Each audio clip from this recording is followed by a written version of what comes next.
of the week again. Sit back, relax, we got the brain of band. No need to stress in the house, it's Van Bellen. The game is windsurfing, you can't yell them or tell them. We get the news, the views, the win biz. The brand's gear tips plus the world's best quiz. Cogs PWA, we're professionals without the pay. There's nothing in pole dancing that we won't chat. From tandem boards to a windsurfing cat. It's your one-stop shop for a laugh and listen. Tune in each week or you'll be doing the missing.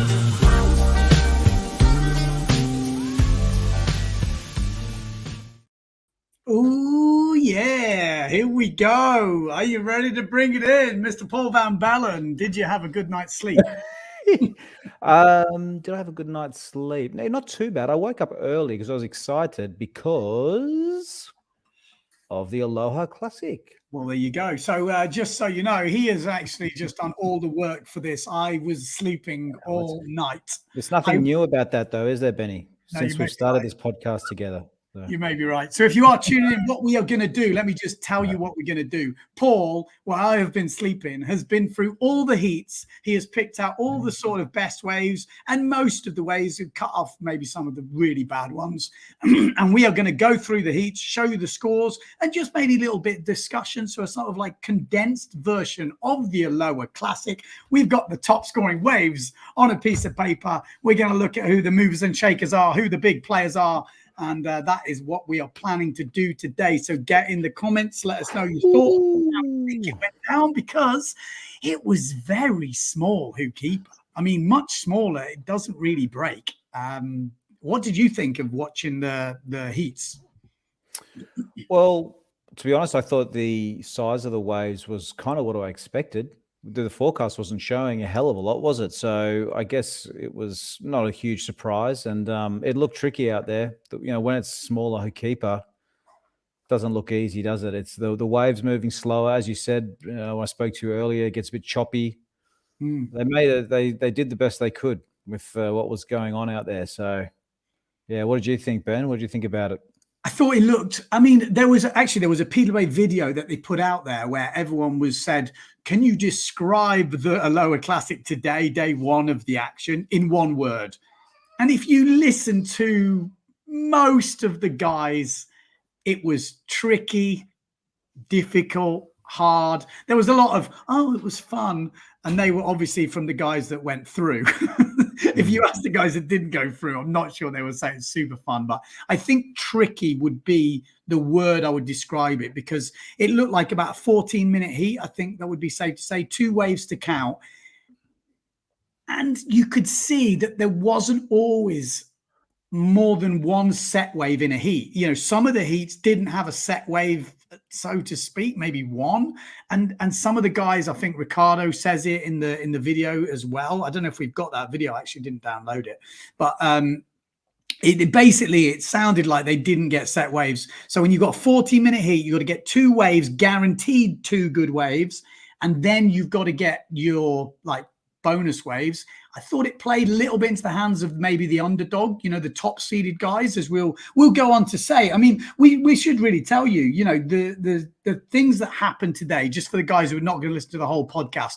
Mark Paré, 3rd in the world coming into this competition, out in the first round. That's dramas. That is hurtful, you know. And you watch that heat. It was small. It looked tricky. He looked a bit edgy. Didn't have a good start to the heat, and then it just never got going. We're going to go on to that in a minute. There was a heat with Levi in it, and Hayata Ishii stepped up, took down Levi. Massive result for the young Japanese. Obviously, we're going to go into that. Bernd Rodiger getting the highest wave score of the day. 737 was the highest wave score with the Goiter. We're going to show you that. Graham Ezzy, I mean, you were talking about him the other day, not taking down some of the big names. And, you know, he was on it today, looked really good. We're going to talk about that. 2nd highest wave score of the day, 7 points. Hayata Ishii, like I said, took down Levi. 3rd highest wave score of the day. Antoine Martin, I thought, looked good. Marino Gill, who I talked about on the channel the other day, saying hasn't sailed Hoopkeeper much. Could he really cause any upsets? Well, let me just show you this, because this is what he posted before the competition. So this was kind of interesting for me, a little video here. But he says in this, having so much fun learning new moves. Now, this is him learning new moves. Hasn't really sailed hoop keeper much. And he's just plomping round like air tackers, goiters. I think he gets a 360 in this, which will become very apparent when we go into the next stage, when we go through these heats, that 360 that he learned before the competition, obviously opposite way around to his used to the sailing, took down Paré. Scored like 6. Marino Gill, he was I'm not sure if we discussed him in a lot of detail, but he's a bit of a surprise packet for this particular event, hasn't he? Yeah. Yeah. No, he should be a surprise. Sorry, because he sailed so well in pose. I know it's different, but he's got the skills. He's got the talent. So, for people who don't wave sail, when you sail out and your right hand's at the front, or when you sail out and your left hand's at the front, or you wave right opposite ways, it is a different whole thing. But if you are really good on one tack, usually if you're talented, you can switch over and you do learn very quickly. And, talented people like Marino Gill, he's obviously got some skills there. But I think we're going to go pretty much into it, and we go straight into the heats. Yes. Yep. So we'll go by heat here. So we're going to start with the men's heat 1. Whoops, here we are. So let me just get a handle on all this. So in the first heat, Takara Ishii, Kai Lenny, Liam Dunkerbeck, and Leon Jammer. Yeah. This is how the heat.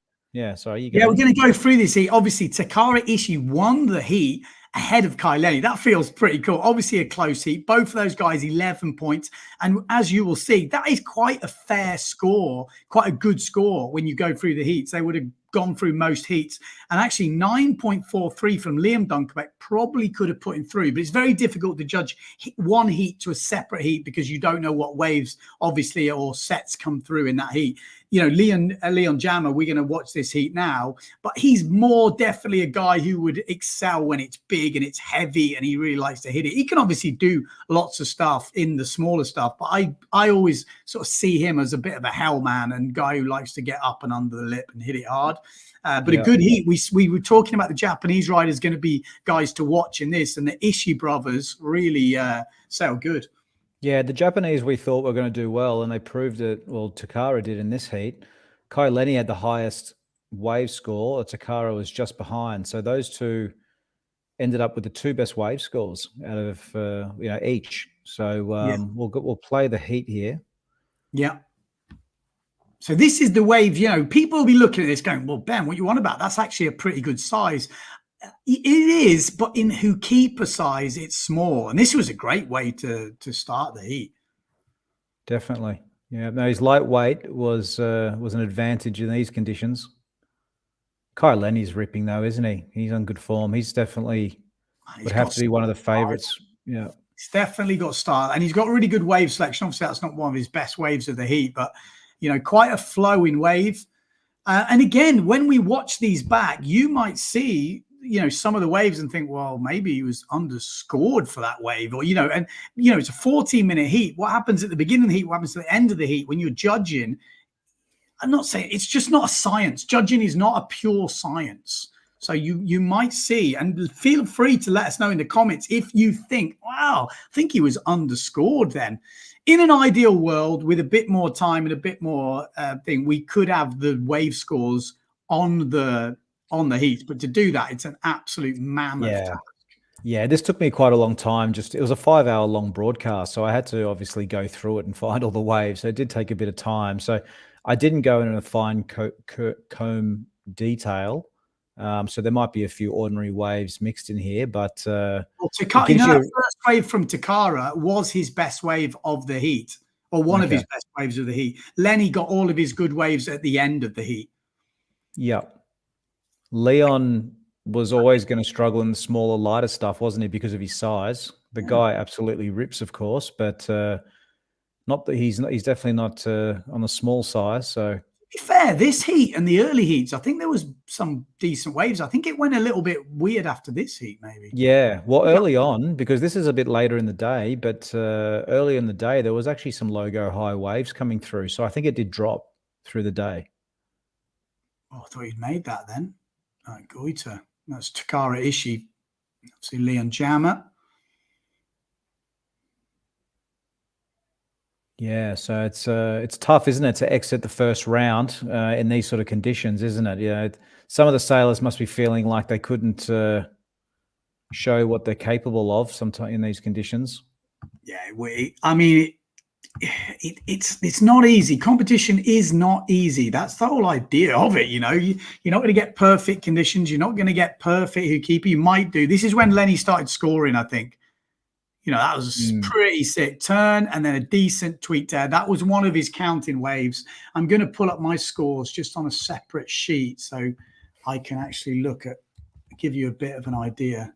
Again, this is live. We're doing this a bit off the cuff. And like I say, Paul's done a great job going through all these heats to put these together. It's not, Yeah, it's a bit of a summary because, like I said, the original video is 5 hours long. So we've got about 3 or 4 minutes of the waves of each heat. So it gives you a bit of an idea of what happened. Yeah, so this, I think the next wave, that was it. That was the end of Kai Lenny's wave. So there you go. Yeah, 2 highest scoring waves for Kai Lenny, 5.27 and 5.80.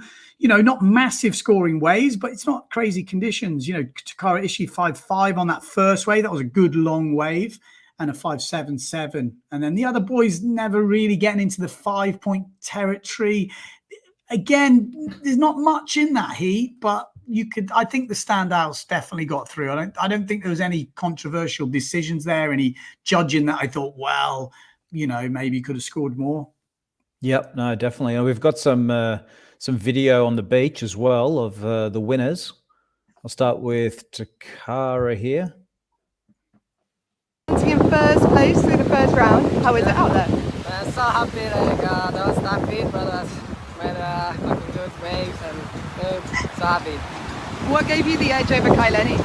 Oh, he's very motivating me. Like I want to be like really like so. But next round we're gonna see him again. So let's see. Good luck. Yeah, thank you. Apologies for some of the sounds. Some of the videos aren't perfect, but Sarah, thanks to Sarah for giving me all those. I've also got Kai here, Kai Lenny.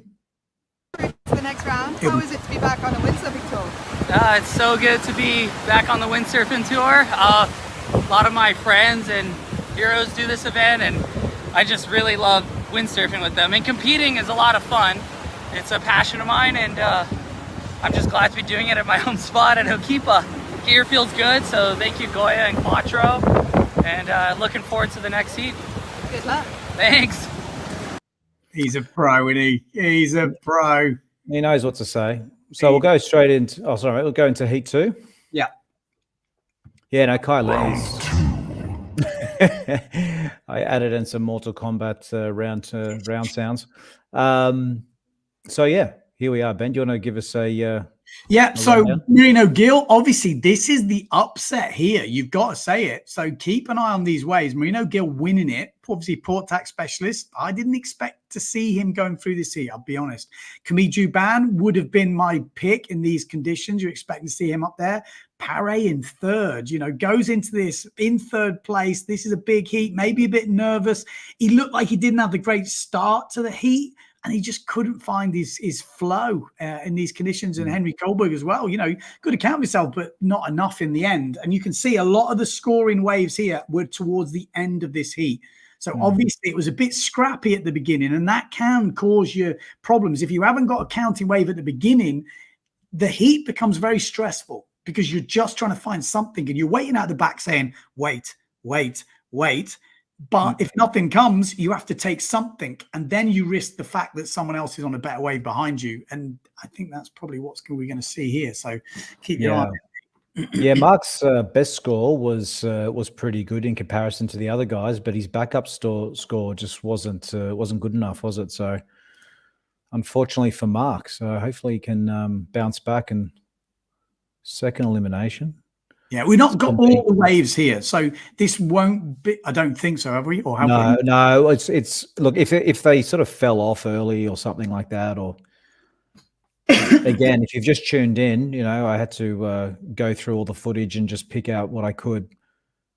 It would take way too much time to do it. Look how shallow it is. He's right next to the rock. That's probably like a 3-point wave there, just to give people an idea of what we're looking at. Yeah. Camille was counting a 4.7 and a 5.3. Yep. And Camille's looking so smooth. So he's definitely one to be keeping an eye on. Yeah. This is Henry Kohlberg on the Nash. His best scoring wave of the heat was a 3.67. Yeah. Oh, he did well. Well, yes, it's difficult. Who keep it is difficult. You've got to find the wave that opens up and gives you that scoring opportunity. Keep an eye on this wave, though, because, people might think, oh, no, this is nice. the sweet tear. Okay. So that was, again, Marino Gill. Probably another 3-point scoring wave, just to give you an idea of what the judges are scoring. That's scoring around the 3-point territory. What the video doesn't probably show easily is, the wind it's barely 15 knots out there. So you're burning down the line, you lose all your apparent wind and you're trying to get some air. That's not easy, is it? No, we're seeing a lot of this type of score. Well, that one not so good. That's probably a 2.67 or so. Around the 3-point, range, which is the lowest we're seeing as waves. And this is set waves as proper set turn. Trying to make the section white water. Not much in that. No. Again, probably in that 2 and a bit, 3-point range. Nothing special. We haven't seen anything scoring from Marino Gill yet. Yeah. He won the heat, remember. So all of his waves happening at the end. So hard when the waves are this size, because it's not just the size, but it's the speed of the waves. They're moving so much slower than what the board can go. So you're having to really work hard to stay in the power zone. Ooh. Oh, that would have been Marino Gill scoring and 0.37. So his next scoring wave from Marino Gill will be his wave. Oh, that was a sick turn. It's a horrible bottom turn, but a sick off. Yeah. And he scored 4.7 for that, I think. Okay. So a little bit more spray. No, nothing crazy different, but that was the difference. This is not a bad size wave from Paré. This could be the 3.67 he scored. So this was starting to get, a little bit higher up. So that's, 3.67, not what he wants to score, but that was actually one of his scoring waves. That just goes to show how the heat went for Paré. And this is Marino Gill. This is his big score. Oof. 360 over that sort of peak, and then gets another turn on the end of it. Yeah, and that little turn on the end of it makes all the difference. Scored a 6.07 for that 360. Yeah. Camille Juban. Starting this is the set. And that's a better wave from Camille. Yeah. That could either be his 4 or his 5. I'm not quite sure. I'll give you a better idea as we get to end this video. Yeah, Marino Gill, how far do you think he's now seeing him now, is he now one of the favorites? Oh, that was a nasty crash from Paré. It's difficult to say. He's going to have harder heats than this, and there's bigger waves tomorrow. Again, you can't write him off, but I think just getting through this round is already decent. Yeah.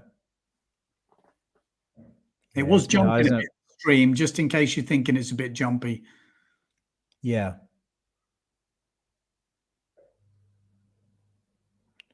That was Paré's highest score of the heat, scoring a 4.13. It was a little wave, a goiter, which is a decent move, but only a 4.13. Ooh, a little bit late. Yeah, that was Camille's last score, 1.8 maybe. Good turn.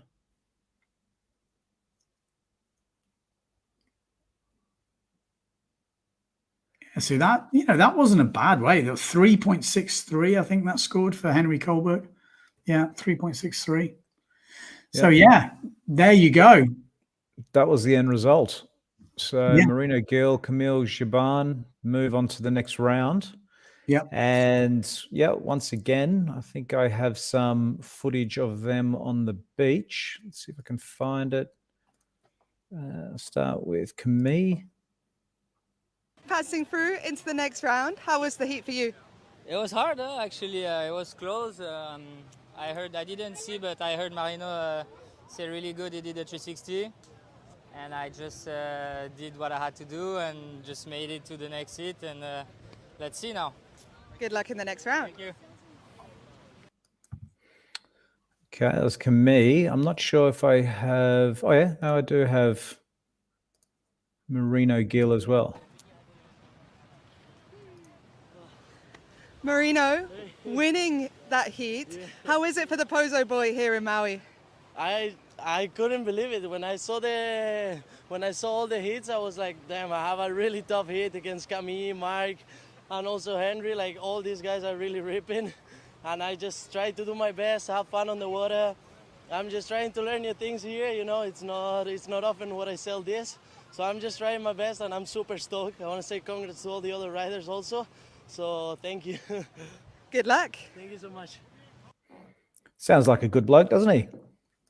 Yeah, no, I mean, again, he's got nothing to lose. You know, hit him, you know, he nailed that Pozo event, nearly beat Marcelio Brown, you know, but he really come onto the stage. So he's in Maui just going, you know what? No one's expecting me to do well. And that is why he went for that 360. You know, he had nothing to lose. If he misses it, he doesn't go through the heat, let's say.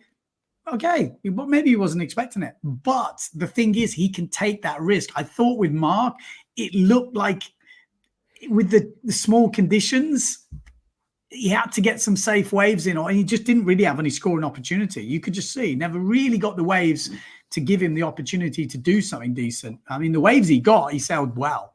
But Ian Ross, wave selection is key, and it's totally true. You could see it. And 14-minute heat sounds like a long time, but in Ukeeper, when you've got to score 2 waves, you could spend easily 10 minutes getting 2 waves. And then you've only got 4 minutes. So if you have to wait a bit longer, you might only get 2 decent waves in the whole heat. And do you then risk it doing a maneuver? Do you risk it all? Or do you go a little bit safe because you think, well, you know what? If I go safe, I still should get through this heat. And those are the 2 decisions that someone who's a bit more of a wild card, who's not got expectations, can go a bit crazy. And the other guys have to be a bit safer. But in Ukeeper, as we've seen, you can't be safe. Yeah, I think, was it 14-minute or 16-minute heats? I think 16. I just remember looking up and seeing about 15. Yeah, I think it was 16. But we got Simeon Glasson, the event IWT commissioner, organizer. Yeah, he's had a busy few weeks and days. He's still up. Sure. So g'day to Simeon. So hit men's heat round 3. Round 3. So, Robbie Swift, Arthur Rutkin, Ross Farrow, Victor Fernandez. I mean, it's crazy to see Victor Fernandez, you know, finishing 4th in that heat, not going through the first round. I thought he looked good in the warm-up. Again, couldn't quite find it. You know, not big scores in this heat. No one going above 10 points. Which is, you know, it's a lower scoring heat. So they obviously didn't get the conditions. And if you don't get the conditions, then there's only going to be a few waves that have got scoring potential. And Swifty seemed to nail those, Arthur Rutkin as well. And it looks like Ross Farrow, Victor Fernandez weren't on them, or, you know, it didn't have priority. So the other boys took the waves. But let's have a look at the heat and sort of see how it went down. Simeon's clarified. It was actually 17-minute heats. Yeah, I was half asleep. I just remember. No, it's all right. I looked up. I was like, "Oh, there's at least 14 minutes left." So I saw that so many times. No. Well, it's 17. Just one thing I want to say here too. But Ross Farrow, he'd have to be pretty happy with this result. You know, beating Victor Fernandez. I mean, Ross Farrow is a great sailor, but he's just basically beaten a ex-world champion. So, well done, Ross. Well, it looks like for the forecast, we're going to have a double elimination. So these guys are going to have a chance to come back into it. Yeah. And it looks like tomorrow on the forecast, you know, or for them, it looks like bigger. So I think we're going to see the quarterfinals, semifinals, finals in some bigger waves, which could be super interesting. Yeah. This is Fernandez. I think he started off pretty good as far as I remember. That was actually his highest scoring wave of the heat. That was Arthur Rukin, wasn't it? Arthur Rukin. That's Victor. That was nice. They've got exactly the same sail. That's where it gets tricky, isn't it? Yeah, no, that was a nice turn. But then the wave shut down on him. If that wave hadn't shut down, you'd have seen pretty decent points there, but he just couldn't find anything afterwards. Robbie Swift, he's looking good, isn't he? Like he was getting some good waves. Yeah, I'm seeing here he scores 3.1 on his first wave, then 4.73. So was that his 4.73? Maybe. Let's see, find out. Victor Fernandez. Yeah, his waves just closed down on him. I think that's what we're kind of seeing. Victor started he just never really had one open up on him. Yeah, Swift, big air, clears the section, needs to make the next section. And that's the difference between getting scored and not, is trying to get that next section to open up.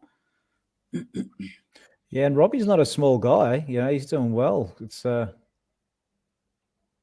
these conditions. Yeah, see, Victor's waves, you can already see they're not giving him massive scoring potential. Russ Farrow. That. Russ does a lot of work with the IWT for anyone who's not aware of it.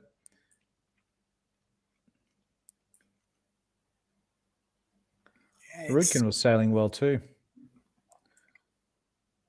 Yeah, I mean, like I say, for who keeper, sick. Pretty just a bit too tweaked.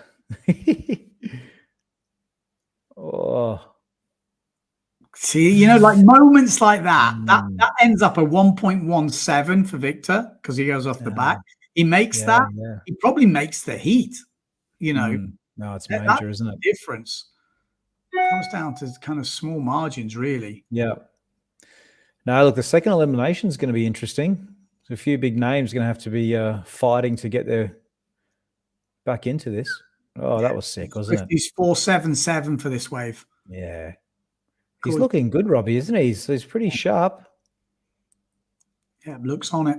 Definitely looks on it. It really is wave selection. These guys have all got the skills to deliver. And, with a 17-minute heat, I'll change my wording now, 17-minute heat, it still goes fast. It still goes fast. You've probably got, they're getting plenty of waves, but this was a decent wave, actually. This was Arthur Rukin. I guess this is his 4.17. Again, be so close. When you look at the differences, it comes down to such small margins. Swift on another. Yeah, it's not a bad wave for the day anyway. Yes, the bigger one's almost closed down. Oh. You've got the goiter there as well. It's got a high make percentage, hasn't he? He's not falling much. Yeah, Swifty, to give you an idea though, his highest scoring wave was a 4.77. Compared to the other heats, it was quite low down.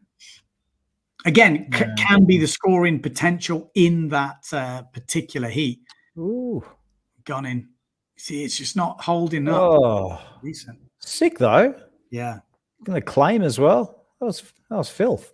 Maybe that was the 4.77. I'm looking. Yeah, there was a 4.73 at the end. Maybe that was the last wave. He didn't actually score that wave.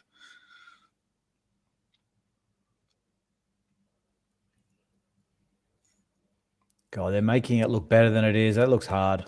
Yeah, it's tricky. I've sailed with it like this. You can see a few of them, bouncing around on the bottom turn because it's small. There's a bit of chop on it. It's probably a bit onshore, which you're going to laugh at me. Anyone in Europe is like, shut up, Ben. That's not onshore. That's what we call Maui onshore. Trust me. It is a little bit onshore.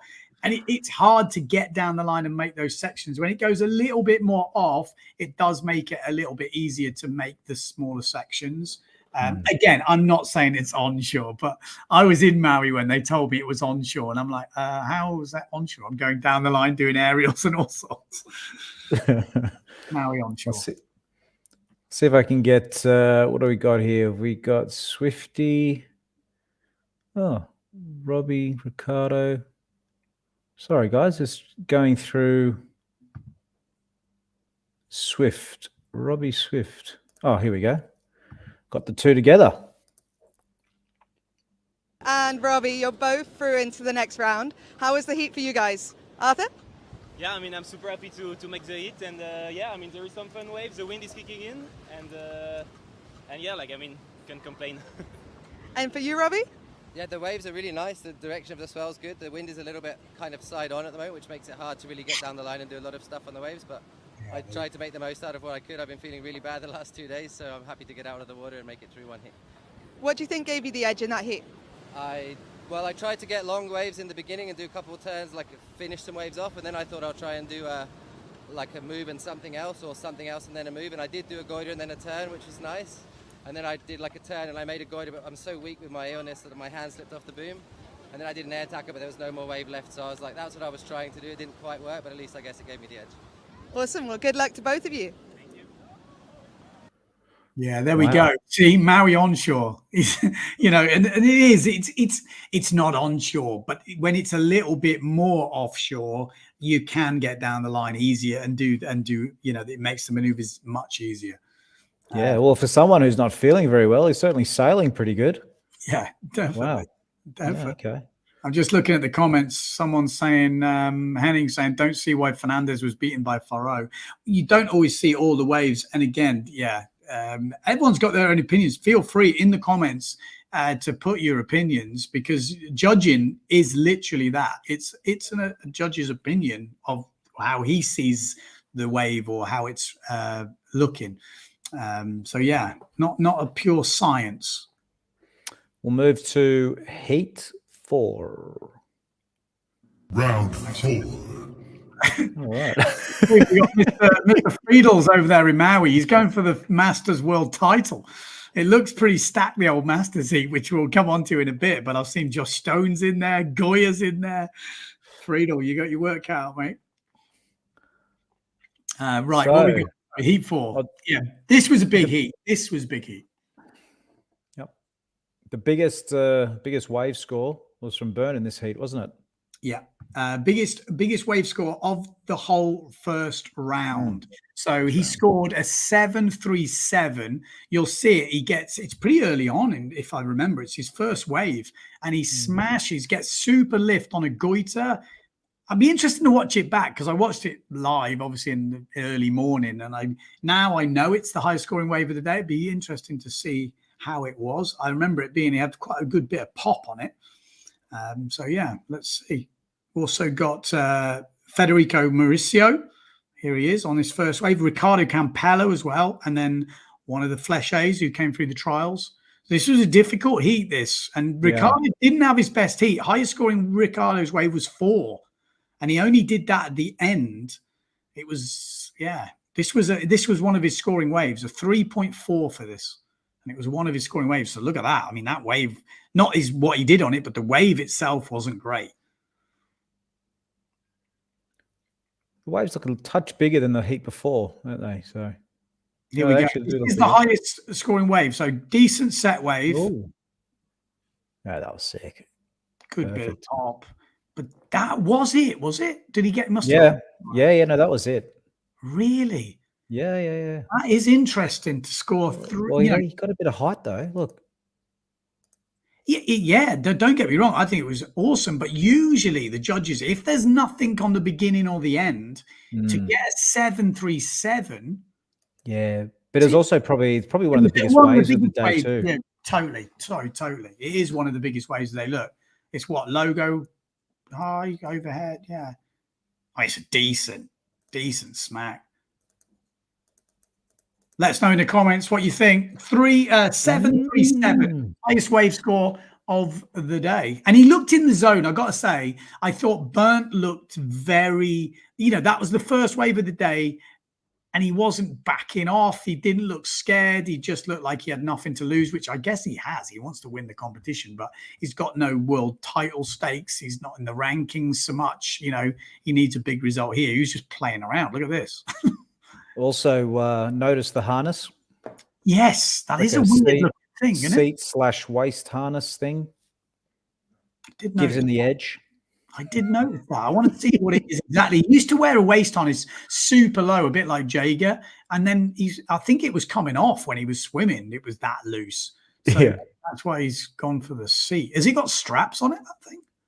Straps like around the legs. Yeah. Yeah, No. I believe Yeah. so. Wow. Gives him some extra speed. Full nappy. Federico. He would have been fired up. Yeah, 3-1-3 was his second wave, and it was a scoring wave. This could be it.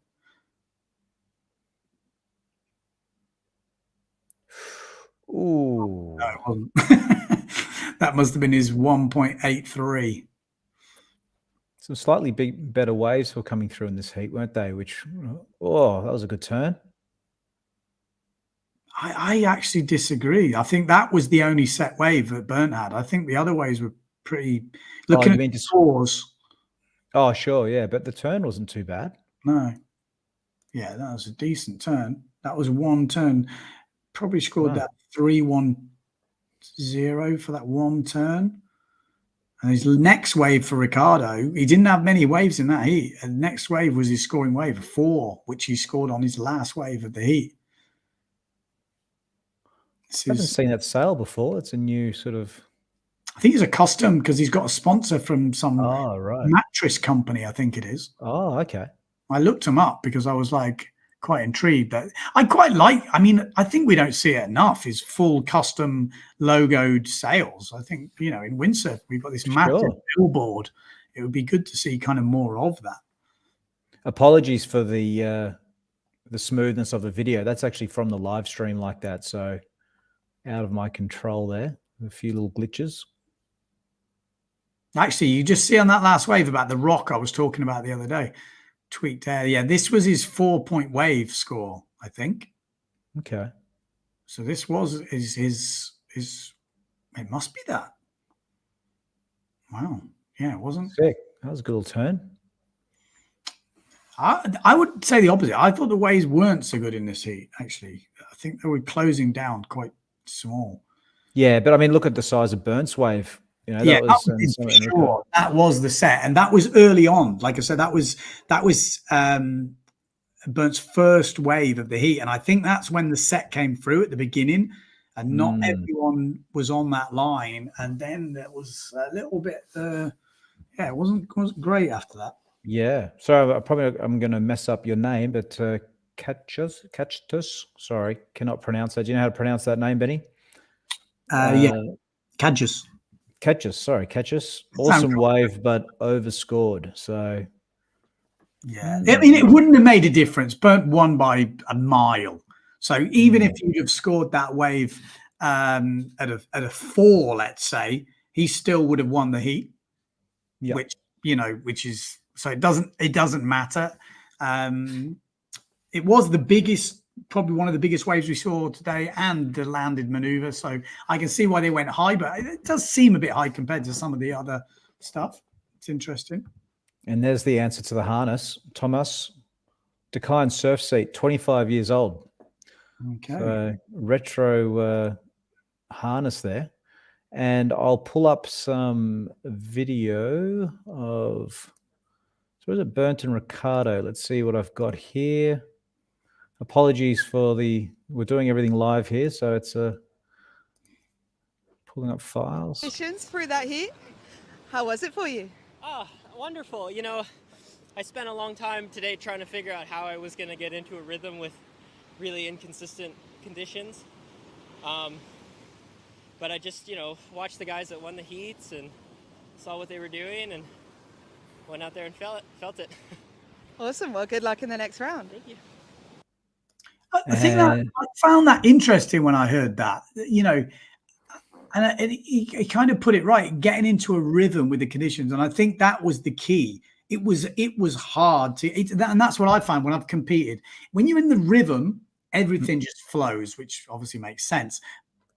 And it's just interesting how he approached it. I wondered how I was going to get in the rhythm. And I think that is the way you could see people who weren't in the rhythm totally. And Burnt, if that was the one word I would sum up his heat, he looked he looked like he was feeling it. He just looked relaxed and he looked like he was on it.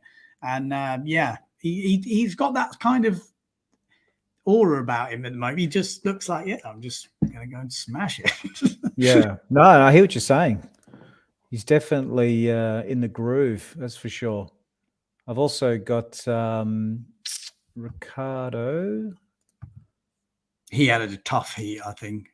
In the World Tour right now, safely through the first round. How was your heat? I wouldn't say safely.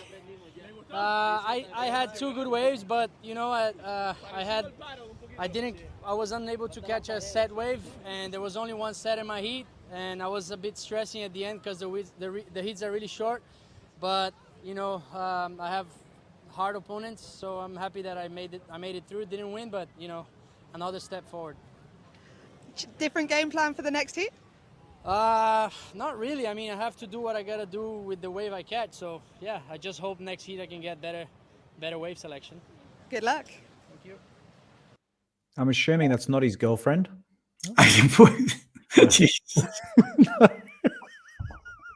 Wife. He's got a wife. Yeah, okay. No. Do you know who that was? A friend of. I actually don't know. No, I actually don't know. No, What I don't. heat are we up to? Are we up to heat 4? That was heat 4. Yeah, that was heat 4. That was heat 4. Okay, we're going to heat 5. And this was quite clear cut. Round 5. Round 5, fight. Yeah, Graham Ezzy and Morgan Nareau basically going head to head in this one. You couldn't really split them at the end. Be interesting to watch this heat back. Both scoring pretty. I mean, Ezzy, again, he was a guy that to me looked in the flow. He looked like he had a plan, and it just kind of looked like it was all coming together in tricky conditions. If you look at Anthony Runes, Dieter van Eycken, you know, maybe didn't look in sync as much as Morgan and Graham. We'll have to have a look.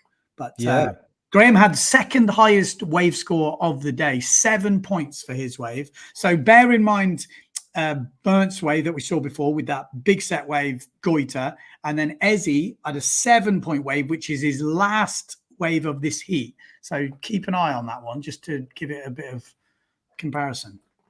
Yep, and Graham just sent me 3 Ezzy sails, so I'm hoping he goes all the way. Hey, yeah, you're a sponsored rider. Team Ezzy. Yeah. No, but, Graham sailed awesome actually, and it was a tough heat. That's Morgan Nareau, Anthony Runes. So well done to Graham. You brown nosing or what? Oh no, mate, don't worry. I've got to keep the sponsorship flowing. Thank you, Graham. Thank you for the sales. Very appreciated. So this is Morgan Nareau's first wave. 5 points for this wave. If it was his first wave, because obviously I'm not sure if you cut every wave, but it was, you know, length of ride was difficult today, and they were rewarding the long waves.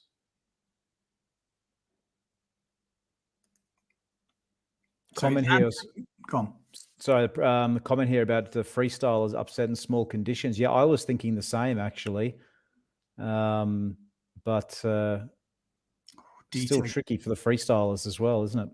It's not freestyle really wave. It's you have to wave sail it, you know. So the advantage is, I mean, they're good at tricks anyway. This is Ezzy's first wave, I'm guessing. He got 3.67, then a 4.4. He kind of built through the heat. He looked like he was, like I said, he was flowing. He was kind of finding turns and jinking around. You know, and you can see how the conditions are. It's no, he did well. Really not easy. You know, they're riding that upper peak.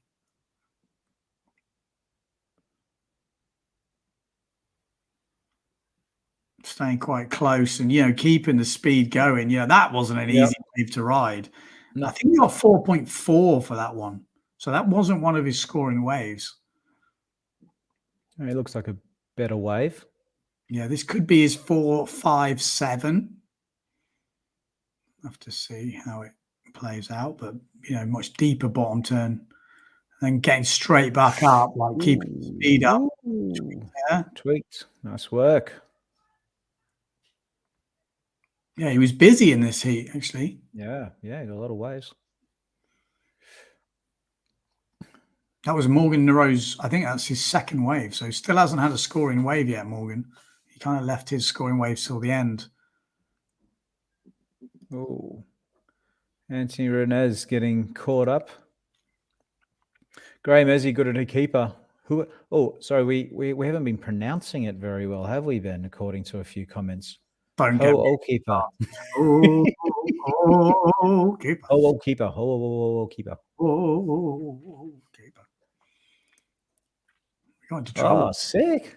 Yeah, it was nice. That was a 4.5, I think. So it wasn't a scoring wave. He did both his scoring waves right at the end. 5.30 and a 6.7, Morgan. Sixth highest scoring wave of the day, Morgan Naro, at the end of this.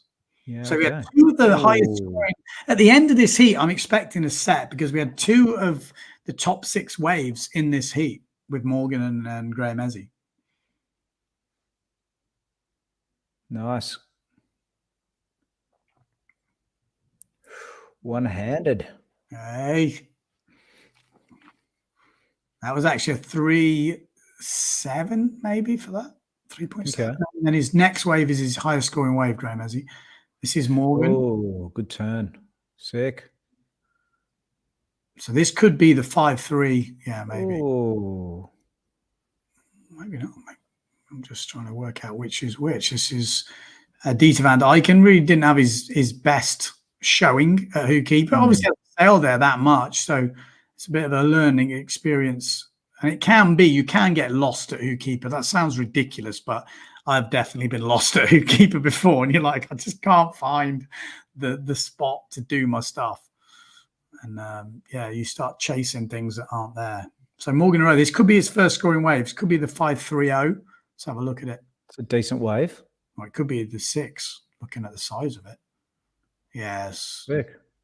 Yeah, it's already longer and better. And, it's like a decent, that was kind of one of the set waves, that sort of size. It wasn't a big day. He's milking it for all it's worth, isn't he? Yeah. When you're judging, it's really hard to not score the guys that end up having long waves. It really isn't. It's very difficult if you've ever judged. If someone's just keeps going, it's like, well, how can that not score all right? Yeah. Oh, there was we didn't have the full wave from Ezzy, but that was the 7-point wave, the Goiter. Sick. And so that from Morgan scoring 6.07. So good end of that heat from Ezzy and Morgan Nareau putting in their 2 big scores, and they were both maneuvers, which you don't always see. We don't know what they did before that. There could have been a turn before that, which would make more sense. Yeah. Comment here. Sorry, did Jessica Chris go through? We haven't gotten to the women yet. She didn't. She was very unlucky. Her score, just to quickly give you an update, her score, she finished 3rd in her heat. She had actually pretty stacked heat with, I don't want to say the veterans, because when you speak of women, they get upset with that, but they've been doing it for over 20 years, at lower. And she ended up finishing 3rd. Her score would have put her through in any of the other heats. Okay. Again, you can't always mix heats because it depends on the conditions, but she was unlucky. She's going to have to wait for the double. Here we have 2nd place finisher, Morgan Nareau. Congratulations, through to the next round. How was your heat? I think it went pretty well. It's fairly windy. You have to pick the right gear because you kind of needed to get moving just to get on the right waves. But I think it went pretty well. What gear were you on? I was on a 5.0 in my 85. The last 2 days we sailed, but it was really, really light. So I was kind of getting ready on the bigger gear, but it's a little windier today. And it was honestly pretty fun. Awesome. Well, good luck in the next round. Thank you. And we also have Ezzy as well. So where is that Ezzy?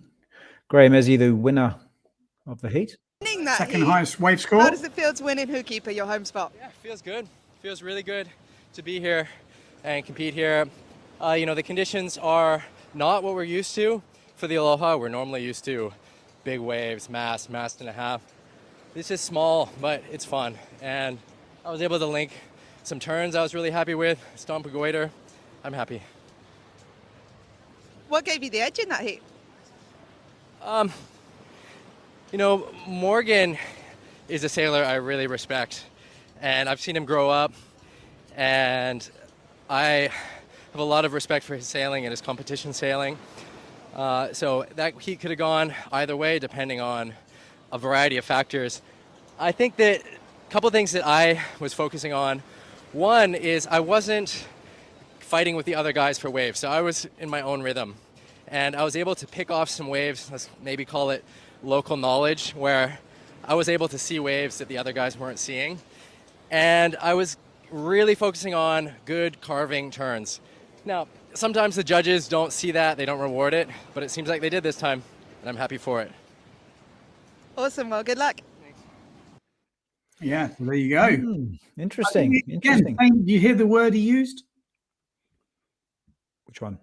Rhythm. Oh, rhythm. That one. That's the word of the day. The word of the day, people, is rhythm. When you go sailing next, just think rhythm. You got to get in the flow. Got to find the rhythm, and it's totally true. Like I know when you're in the rhythm, or the whatever you want to call it, which kind of makes sense with waves. It's a whole different ball game out there. Everything just flows, and you're like, yeah, this is easy. When you're not in the rhythm, when you're not in the flow, it's like, oh my god, it's pretty hard going. And those guys definitely looked I mean, they smashed it. They were like 4 points ahead of the third place rider. So those two were kind of in a heat in their own, both qualifying for the next round, obviously. Yeah. Yeah, no, local knowledge would play a massive part, especially when the waves are pretty funky like this. Talking about waves, tomorrow, what are we seeing tomorrow, Looks Ben? good. Looks good. Looks bigger waves tomorrow, similar wind. I think it's going to be good. And that's how they've planned it. I think Duncan Coombs, head judge, making the calls, is like, okay, we get through the first round, we get through the trials, get things moving, and then we should be able to finish the single elimination tomorrow in what should be better conditions. So I'm looking forward to that. I'm looking forward to that totally. Yeah, cool. Oh, sorry, and also I was asking double elimination. We believe that's the case, right? I mean, that's double elimination. the idea. Yeah. Feel the rhythm, feel the rhyme. Get on up. It's Bob's time. Like right. Film. It is a bit like that. Rhythm, boys. We should have that. We should play. Make a meme. Talking about not being in rhythm, what heat are we up to? Heat 6 next. 6. This was a death heat. So just like I said with Jessica Crisp finishing third, and she could have got through all the other heats, Levi Siver gets knocked out by the young kid Hayata Ishii, who's I think 16 or 17 years old. And Levi with 10.5 points probably, or would have, qualified through most of the heats. He would have qualified through heat number 7. He would have qualified heat number 8. He would have beat Brown. You can't compare him like for like, but he would have. He would have qualified through heat number 4. He would have qualified through heat number 3. He would have qualified for heat number 2. He wouldn't have qualified heat number 1. So, it just goes to show this was a tricky heat for him. So Hayata Ishii from Japan, Takara, who's already through, it's his brother, put on a good show. So keep your eye out for him. A lot of the scoring waves were in the middle of this heat. Levi's waves were at the end. Definitely a tough heat. Very stacked heat. Round 6. Anton Martin scoring the 4th highest wave score of the day in this heat, 6.33 on his 4th wave. Very tough heat. Would have been a tough heat to come third in for Levi, I imagine. And looking at Anton Martin, he was super selective in this, only scoring 3 waves. But obviously, he didn't find what he was after. Went for that goiter on that first section, and unfortunately, doesn't make it. This is Hayata Ishii. He scored some really solid waves all the way through, to be fair. It was a bit jumpy. Yeah, that's the live stream. Apologies for that. That looked decent waves, getting a 4.57 for that.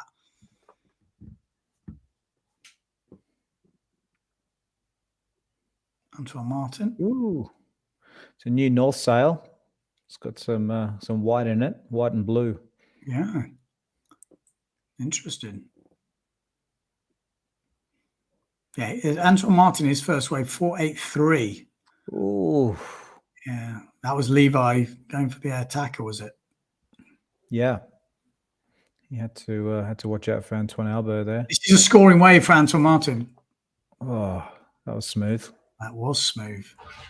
I mean, Goit, didn't make that section. He scored a 5.87 for that.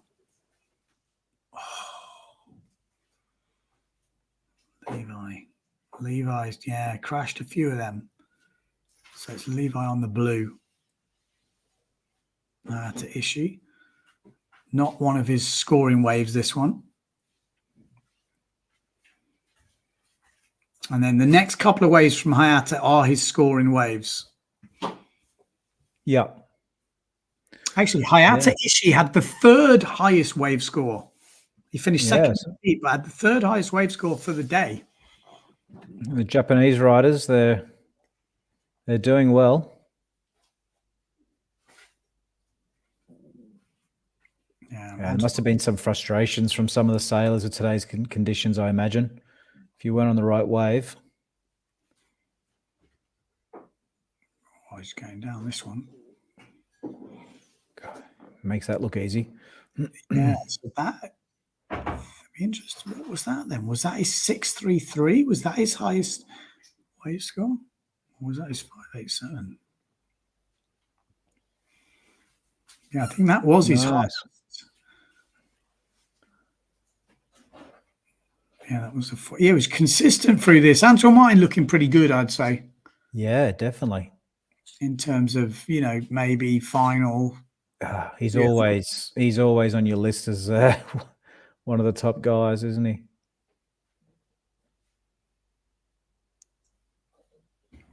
Yeah.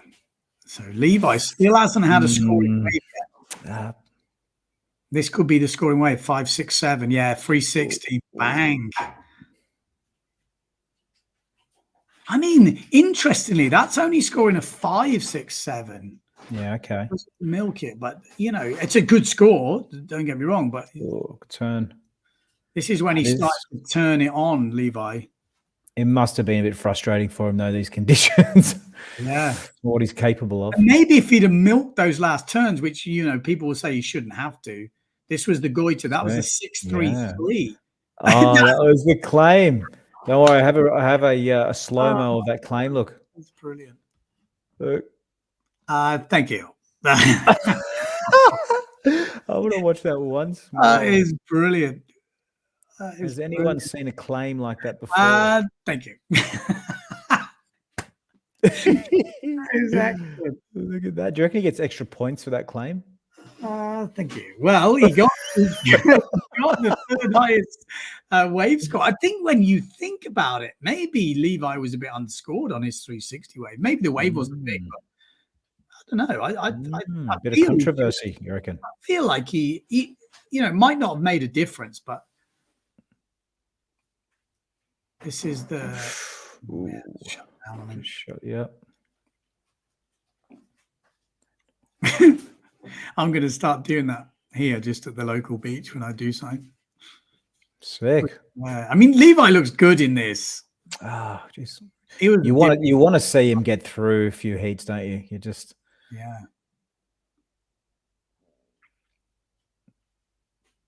Bam. Oh. Hayata. This was what got him through, wasn't it? No. This was a 4.8. No, this was a 4.8. He did a 4.9, but it was pretty much. I'm just going to. Bam. That's a sick shot, isn't it? It's sick. God, nice work. Yeah, no, he's been ripping. The Japanese brothers, Ishii's been ripping.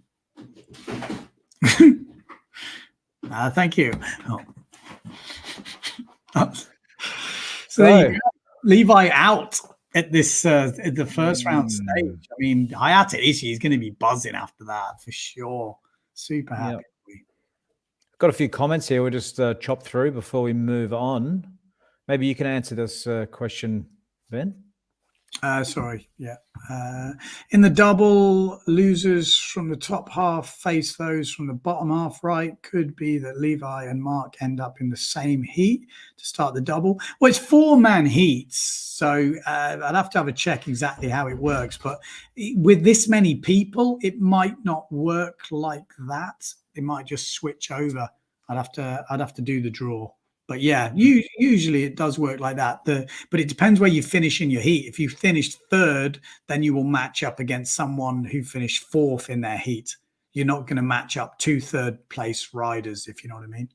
Yeah, So okay. the first round of the double will have 4th-place riders who finish fourth in their heat against 3rd-place riders. So it could be, you know, Victor's against someone who finished third because he finished fourth in his heat.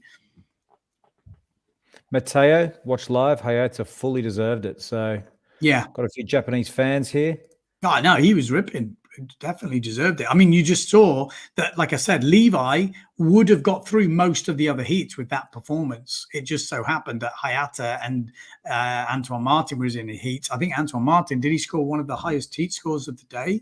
It was probably up there. Yeah, 12-12. 12-12, I think it might be. I should have 12-20, sorry. 12.2. Yeah. Burnt was 11.37. I think it was the highest heat score of the day, Antoine Martin. Okay. So I've got Hayat. And 4th highest wave score. Hayata with the 3rd highest wave score. So 2 of the highest wave scores came in that heat. And so that would make sense that heat had good waves. You know, Levi did a decent score in 3rd. So it's not always easy to cross, you know, the heats and add them up. Always work. Here are the heat winners, 1st and 2nd, Hayata and Antoine.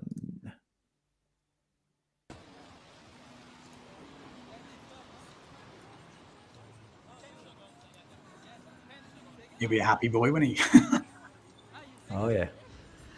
Hayata, Antoine, you both went through to the next round. How was the heat for you? Oh my God, can't believe. Ah. And for you, Antoine? Yeah, I'm stoked. That was a tough hit, first round, you know, Levi, Hayata, and Antoine. And I'm glad we made it through, and with Hayata, which is the young man, you know. Good luck to both of you. Thank you. Thank you so much. Don't you love them getting stoked? I love that. The claim. That was the best claim I've seen for a while, for sure. Men's Heat 7. Here we go. Round 7. All right. Ooh. So what do we got here, Benny? Well, it's an interesting one. Adam Varchol, Jake Shetaway, Takuma Sugi, Julian Salmon. You know, Salmon definitely better known for his port tack. He was probably thinking it's going to be tricky, but we know he can do something. Takuma Sugi, I had him going through this heat. So for me, this not an upset because the guys that went through rip. Obviously, Jake Shetaway, local to Maui, rips. We were talking about him the other day. Adam Varchol, I think he sailed super well in this heat. I have heard the interview after this heat, and he was like, yeah, it wasn't real. I'm sailing all right. You know, he didn't seem that bothered. So he obviously knows he's got more to give. And that might, you know, he's been around the world. Reminds me of a song, I know. And he has been living in Maui for a bit. You know, he's obviously, we showed him the other day, we talked about him on the live stream, so he had that massive crash at Jaws. He's a really good surfer. So it shouldn't be any surprise. But beating Jake Shetaway, I mean, just in itself, Takuma Sugi, that's a good heat. 10.77 points as well. So it's a solid heat score. You know, he pretty much, Takuma wasn't in the rhythm, that's for sure. Yeah, I seem to remember when we were talking about these heats the other day that we had Jake and Takuma as probably the favourites for this heat. So Adam's done very well to actually win it. Well, he's been stepping up the level every year, and it shouldn't be a surprise. Like I said, he spent lots of time in different places. He lived in Tarifa for a bit. He's now living in Pozo. He lived in Maui for a bit. So he's really an all-round sailor, and with his surfing background as well, you know, you see the moves he's pulling off in this heat. It's really impressive. I've been impressed with him. He really impressed me in Pozo this year. I think he finished in the top 10, 9th place, which in Pozo, double elimination, solid. So he might even be up there right in the overalls with a good result in Maui. Oops. Sorry, it's the live stream. Unfortunately, missed the turn. Jake looked good. I mean, he did pretty much in that video we saw before. He stepped up in the warm up, but Shetaway, Varchol this is his first wave, which was a 4.47. Those first couple of turns, it would have already been a decent wave for a lot of the other heats. That 4.47. Yeah, it wasn't a scoring wave for him. Salmon, he struggled to find his flow. That was probably a decent turn. Second decent good. turn. It was a good start anyway. Oh yeah, that only scored a 2.93. Oh, okay. Oh, the wave size was pretty. Wasn't. This is Varchol's scoring wave. Bam. Sick. 560 for that. That's a good score today, isn't it? If you got a 5.6, that was a solid score. Today. Anything over 5 or anything, anything over 5 was good from what we saw.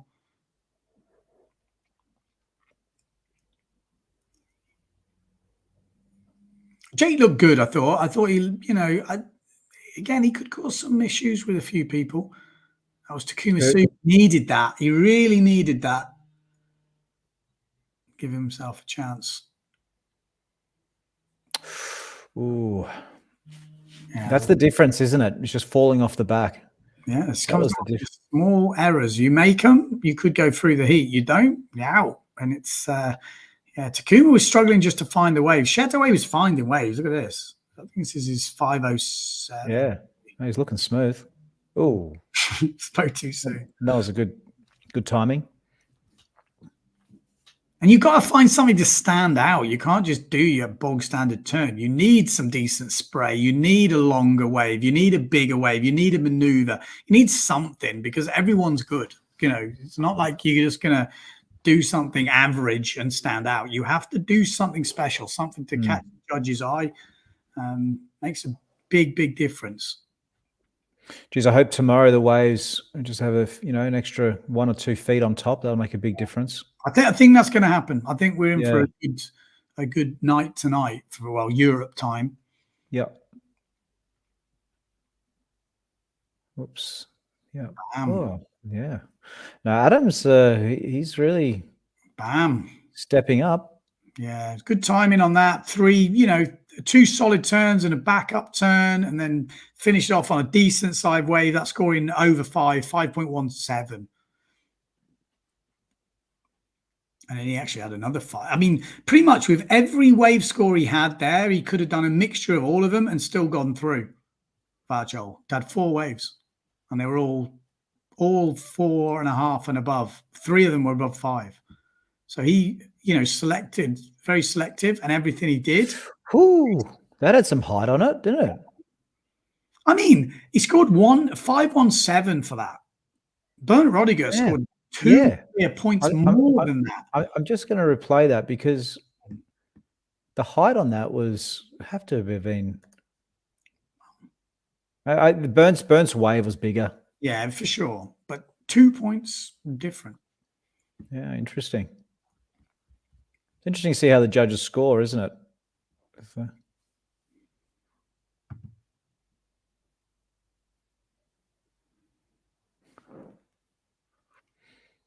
But Adam's going to do some damage if he keeps sailing like this. Yeah. But you like we're seeing guys that you're like, well, they can all do it. There's, like I said to you, there's over half of the guys here can make the final. Over half, which is kind of crazy because that kind of means everyone in the next round can make the final, and they can. They've all got the skills to do it.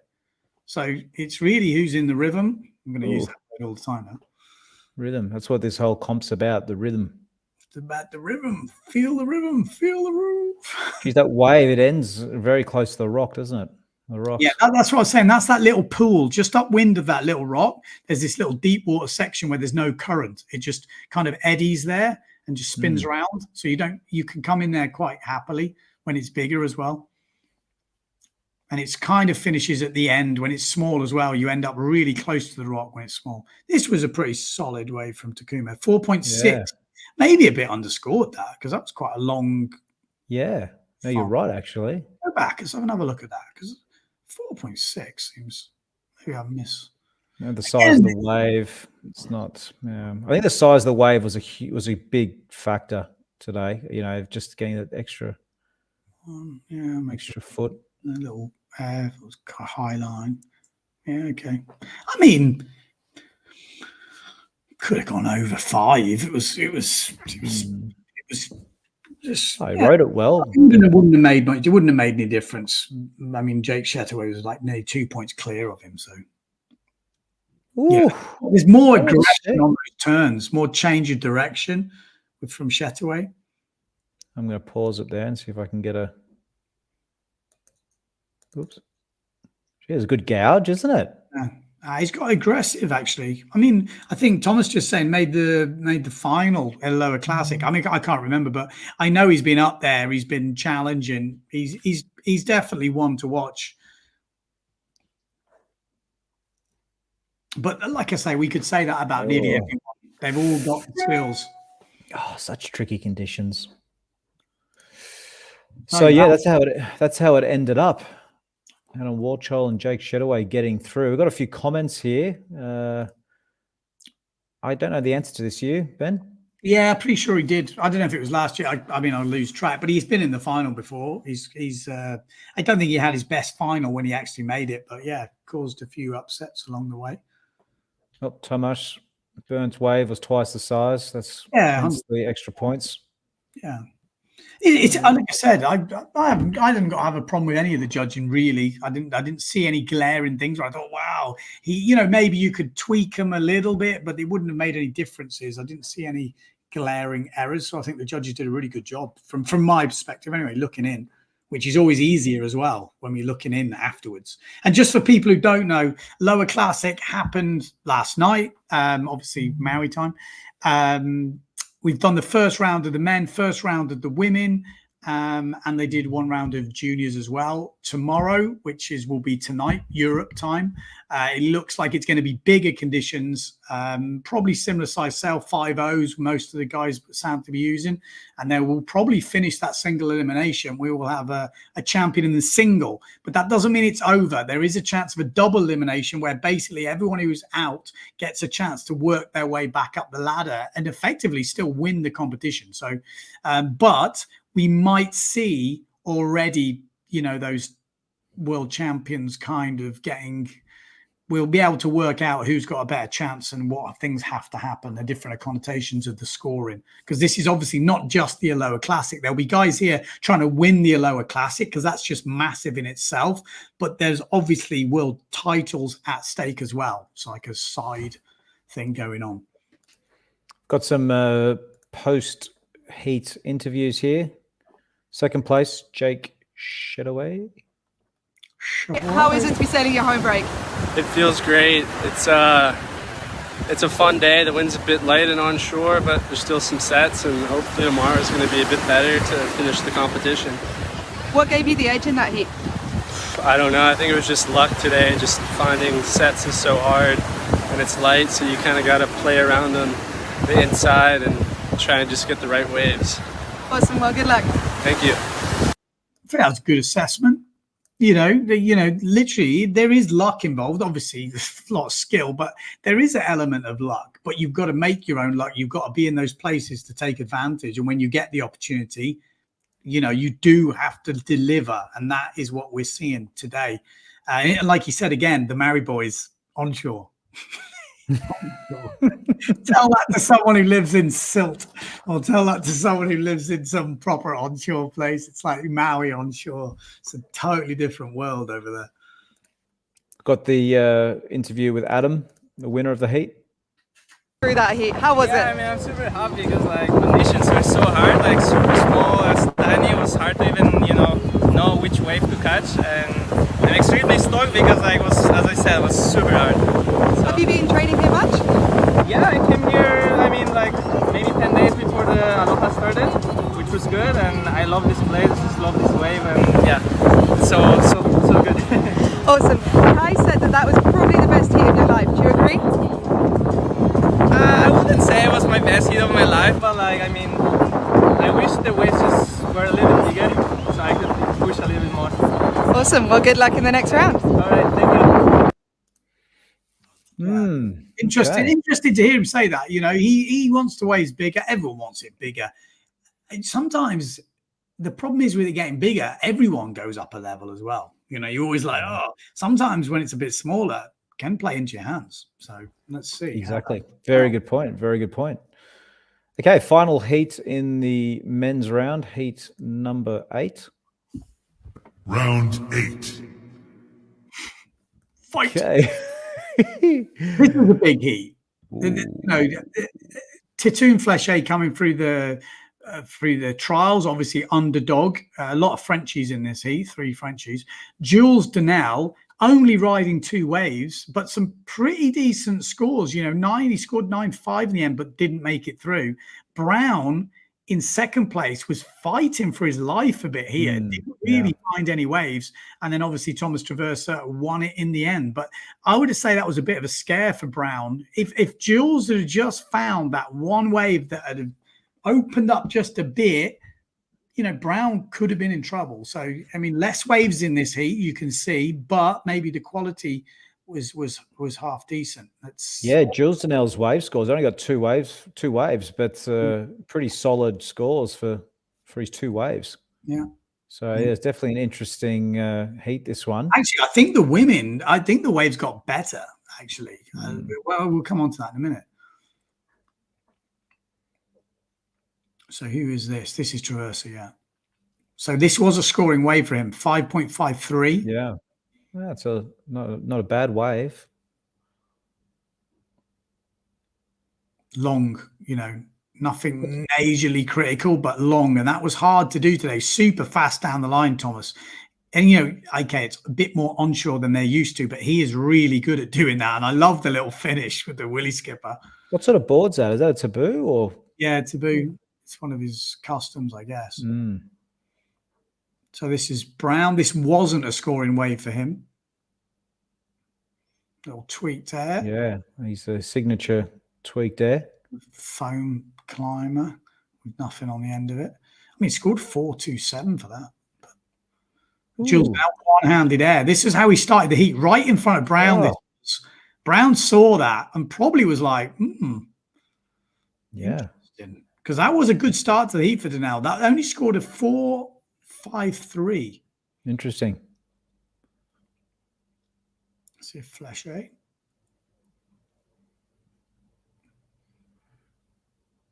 I mean, he's really milking that wave for what it is. Not a bad wave, and only scoring 3.5 for this.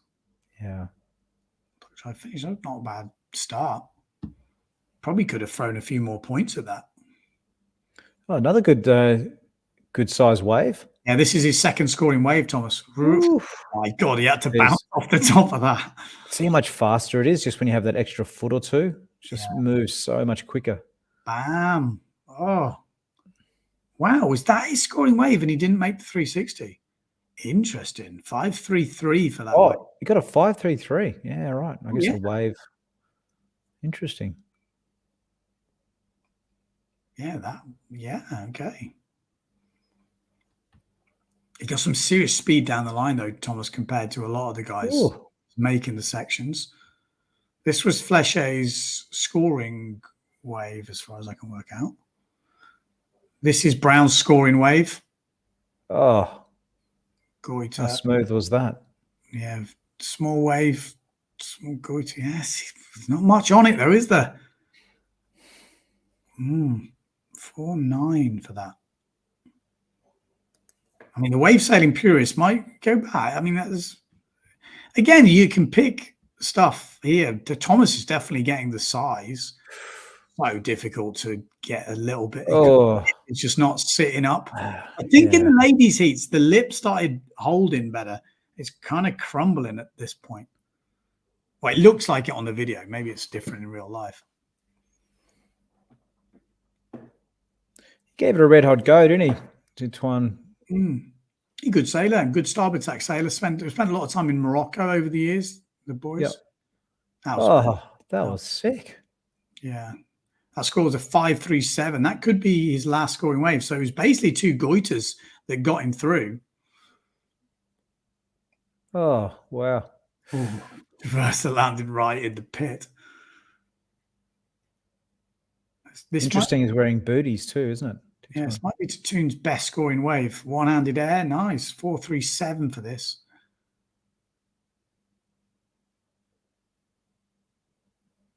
Yeah, 4.37. Another 3-button sail. Yeah. Ooh. Oh, unlucky. Oh, he did have a good go there. Definitely. I mean, didn't see Jules' second wave, did we? Maybe it wasn't on camera. Maybe when one of the other waves were happening, it was probably happening, at a different point. Okay. Thought maybe we saw it, but maybe we did. Thomas and Marsilio. So I have their interview. Start with, where are they? Sorry, guys. Start with Thomas. Through in heat 8. How is it out there? I mean, it's not the condition maybe that we were expecting, but it's still like head high, clean waves, sunny, light wind, and just 4 people out there. Was a little bit slow with the sets, but still some potential to get good waves, and it was fun. Good luck for tomorrow. Thank you. Let's go for it. Not an ounce of fat on him, is there? I was about to say, I see more fat on a chip, as they say in England. Well, he's looking in the flow. Needs to get and we've also got Brasinho. I don't know. I just couldn't find the sets. Kind of like a hard heat. I'm really putting all my energy into trying to be on a set wave. I couldn't get one, so hopefully I'll get one tomorrow. How's it looking for tomorrow? Looks a bit more waves, which is nice, and hopefully with the extra time we can do the heats a little longer and we can kind of go in and freestyle a bit more, because I don't know, 17 minutes felt really short, the amount of sets that are coming, so we'll see. Good luck. Thank you. So it's interesting that, because he could have easily gone out there. We could have lost Brown in the first round. Oh yeah, easily. Like if Jules had one, the different waves set up could have happened really easily. What you kind of like, I feel, and again, I grew up in a different time. So my early competing, we were doing 8-minute heats, obviously not down the line like this, but like in Pozo and stuff. We've never done long heats. Long heats has been kind of a new thing since the last 10 years, I would say. Before that, they were quite short, but the long heats changed the whole dynamic of a competition, in my experience. And Brasinho kind of said it there. It's like he wants longer heats, so it's a bit more like free sailing. But in my experience, that takes the pressure away. It takes the drama away. Now, everyone will definitely disagree, or maybe some people will agree, because it is a different way of sailing. So Pozo, when you have 40 minutes in Pozo, the pressure is off the good guys, because they know in 14 minutes they're going to get their stuff. And maybe that's what you want in competition. But then there is a side of me that likes that little bit of time pressure and that bit of forced and a bit, I don't know. I think there's something that's nice about it, which is not the same as free sailing. But again, people will argue, well, yeah, but we want the best sailor to win, so you have to give them more time. But then it takes the pressure away. They can try more maneuvers with, they go, oh, it's okay, I've still got another 12, 18, 10 minutes, whatever minutes left. And it's when you're like, I've got 17 minutes and you spend the first 4 looking for a wave, then you're like, shit, I've got 13. Do I try a goiter now? What if I miss it? Oh, there's a whole lot of stuff going on, which I quite like. So, it'd be interesting. Yeah, that's a good point. I didn't think about that too much. I mean, is there a heat time that you think is that you have a preference for, or? I think watching that, I could tell the guys were scratching a bit, which I quite liked. I thought that was kind of the perfect time for watching. Any longer, I feel like, again, it becomes more free sailing, and the scores become. It's not a time competition then. It's more just who's the best sailor, that's what you want to get. I totally get it. But I do kind of like that little bit of time pressure, which adds to the excitement, but it is a different style of thing. Again, it's just interesting hearing them say that, which I can imagine if you're one of the best sailors in the world, surely, yeah, I want more time. Give me 25 minutes. He's not going to lose, is he? You give him 25 minutes, it's very rare he's going to lose in that time. It doesn't mean it's like that. And again, I don't totally agree with even myself thinking it, but I can see there's two different styles of competition. Yeah, no, it's a very good point, actually. Tomas is he's saying, I think at a whole keeper, heat length definitely depends on the set wave period. For today, it was quite on point. Yeah, no, it's Windsurfing Steve agrees with you, Ben. So, I mean, again, it's a different style of watching, but I quite like. Let's say there's only one set wave, when it's like that, or two set waves. You have it's meant. There's a whole new ball game going on. Yes, you might be very skilled and you might be this, but you've also got to watch the other guys. You've got 4 guys in the heat. This guy's going to stay at the back. I've already got one good wave. Am I going to wait for that set wave? In fact, time's ticking down. There's just like when you're commentating anyway, for me, I love that because it's like you start to build the tension. Like, oh, if he goes on this, if, he's left Mark Paré out there, if he gets this wave, or he's left Brasinho, whatever it is, you can really start to like build the tension, which again, for me in competition, that's kind of what I like. I like that bit of drama, a bit of luck, that wave comes through and, at the death it happens. It can happen in longer heats as well. But again, when you're watching with windsurfing, that's the good thing. We want it to kind of flow. Yeah. And talking about drama. Maybe we don't have many heats and maybe competitions, which is why we can't do it as much. So the ones we do, we maybe need longer heats. Maybe that's what they're saying. Yeah. And talking about drama tomorrow, as Thomas says here, it's such a stacked field from the get-go, and the quarterfinals is no different. So it's going to be pretty exciting tomorrow. Yeah. I'm looking forward to it, actually. Like I said, we went through the first round, went, wow. Now you've got the best guys from all the first round going against each other. And as I said before, everyone now in that quarterfinals can make the final. So there's no easy heats. They're literally from now on in, there's no easy heats, especially because it's not massive or it's not crazy. We're going to see anybody in those next heats can qualify. So we will see upsets. I'm sure of it. If we have longer time period, there's less chance of upsets, which is kind of why I like that period. Yeah, no, it's going to be a really exciting few days ahead. So finally, last comment, I feel like giving 3-4 set wave chances to score it is a perfect balance. Yeah, 2 scoring waves and you have 4 chances. That is enough. If you have 9 chances or you have longer, it takes away that skill of making the most of maybe not the perfect bits, but also waiting and the pressure and then still the upsets. I like it, yeah. Talking myself around here. Shall we move on to the women's heats? Yeah. And there were some good heats here. Yep. We're straight into the quarterfinals. 4 heats. Heat number 1. Round 1. So, Jane Seaman, Angela Cochran, Jessica Crisp, and Lisa Wermeister. Yeah, so this was interesting because this heat, hang on, I'm just going to get this women's heat set up. Jane Seaman took the win. Yeah, so I was going to say this heat actually looked one of the most stacked heats. We kind of saw this early on. Now, Jane Seaman, Angela Cochran, Jessica Crisp. Angela Cochran and Jessica Crisp have both won the Aloha Classic before, and they both won in the 1990s.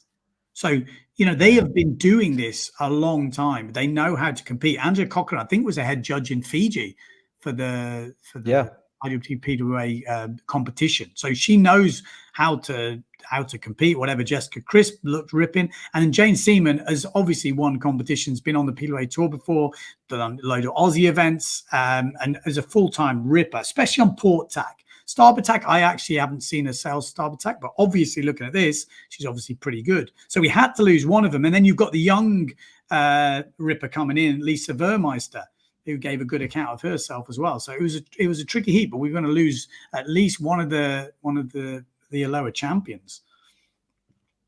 That's Jane on the decent start to the heat from Jane, if I remember, an aerial, yeah. So sorry about the choppiness. That was from the live stream. It was jumping out a little bit, but she had a decent air first wave, and that is so good when you start the heat like that.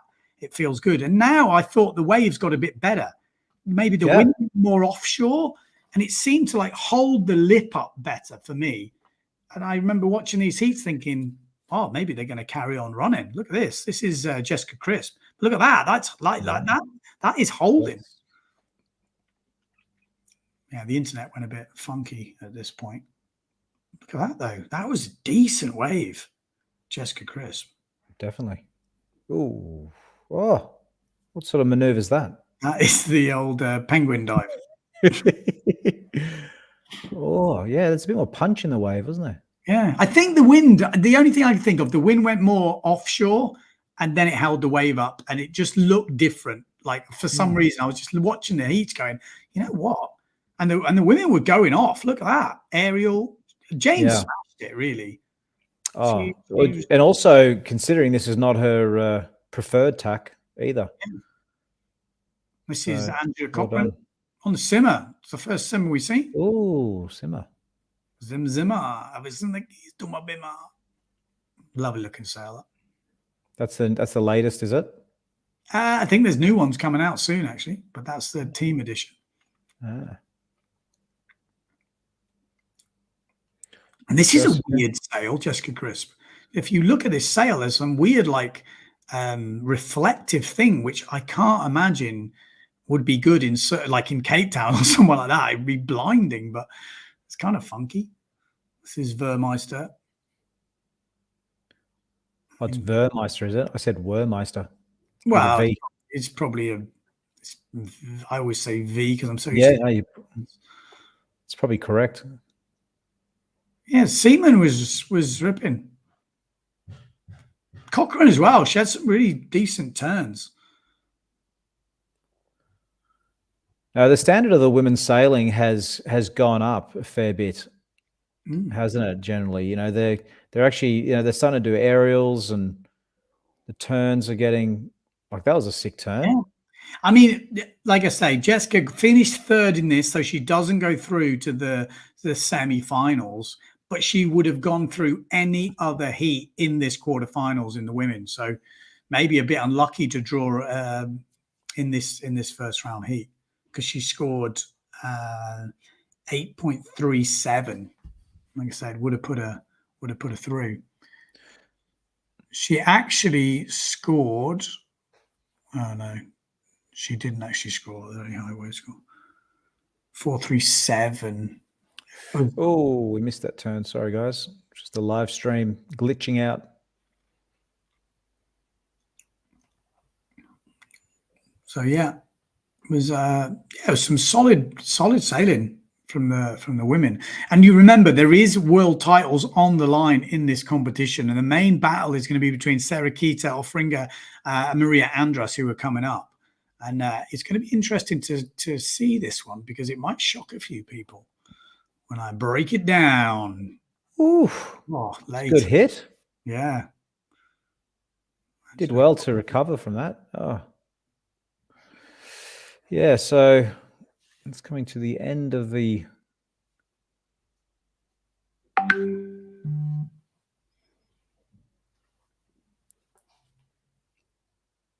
heat, I believe. I think that was the last wave from memory. Yeah, it was solid heat, that one. Like I say, top three riders in that, super close. 1 point separating them all. Yeah, Chris was made, like I said, unlucky to be in that heat, I think. Yeah. Jane and Angela. I'll see if I've got I should have some interviews with them. Angela, I'll start with Angela Cochran. Through to the next round. How was your heat? Challenging. It was fun, actually, more fun than I thought it would be. And yeah, hopefully it gets windier. Awesome. Well, good luck. Thank you. Interesting. She went for wind rather than waves, but I think for them, like I say, it went more offshore, so the wind probably was lighter than in the guys' heats, maybe because it goes offshore. It gets a bit more tricky to catch all the waves. We have the heat winner, Jane Seaman from to the semi-finals. Oh, hi. Thank you. How was that heat for you? Oh, wicked, actually. I started with 2 really good aerials, so yeah, couldn't have had a better start, so I was stoked. How do you feel about the next round? I don't know. I'm just happy to get through and sail her keeper with 4 people. Is that a special feeling? Yeah, it's fantastic. Just yeah, be able to set up sections and be in a beautiful place and warm water and great waves. Awesome. Well, good luck. Okay, thanks so much.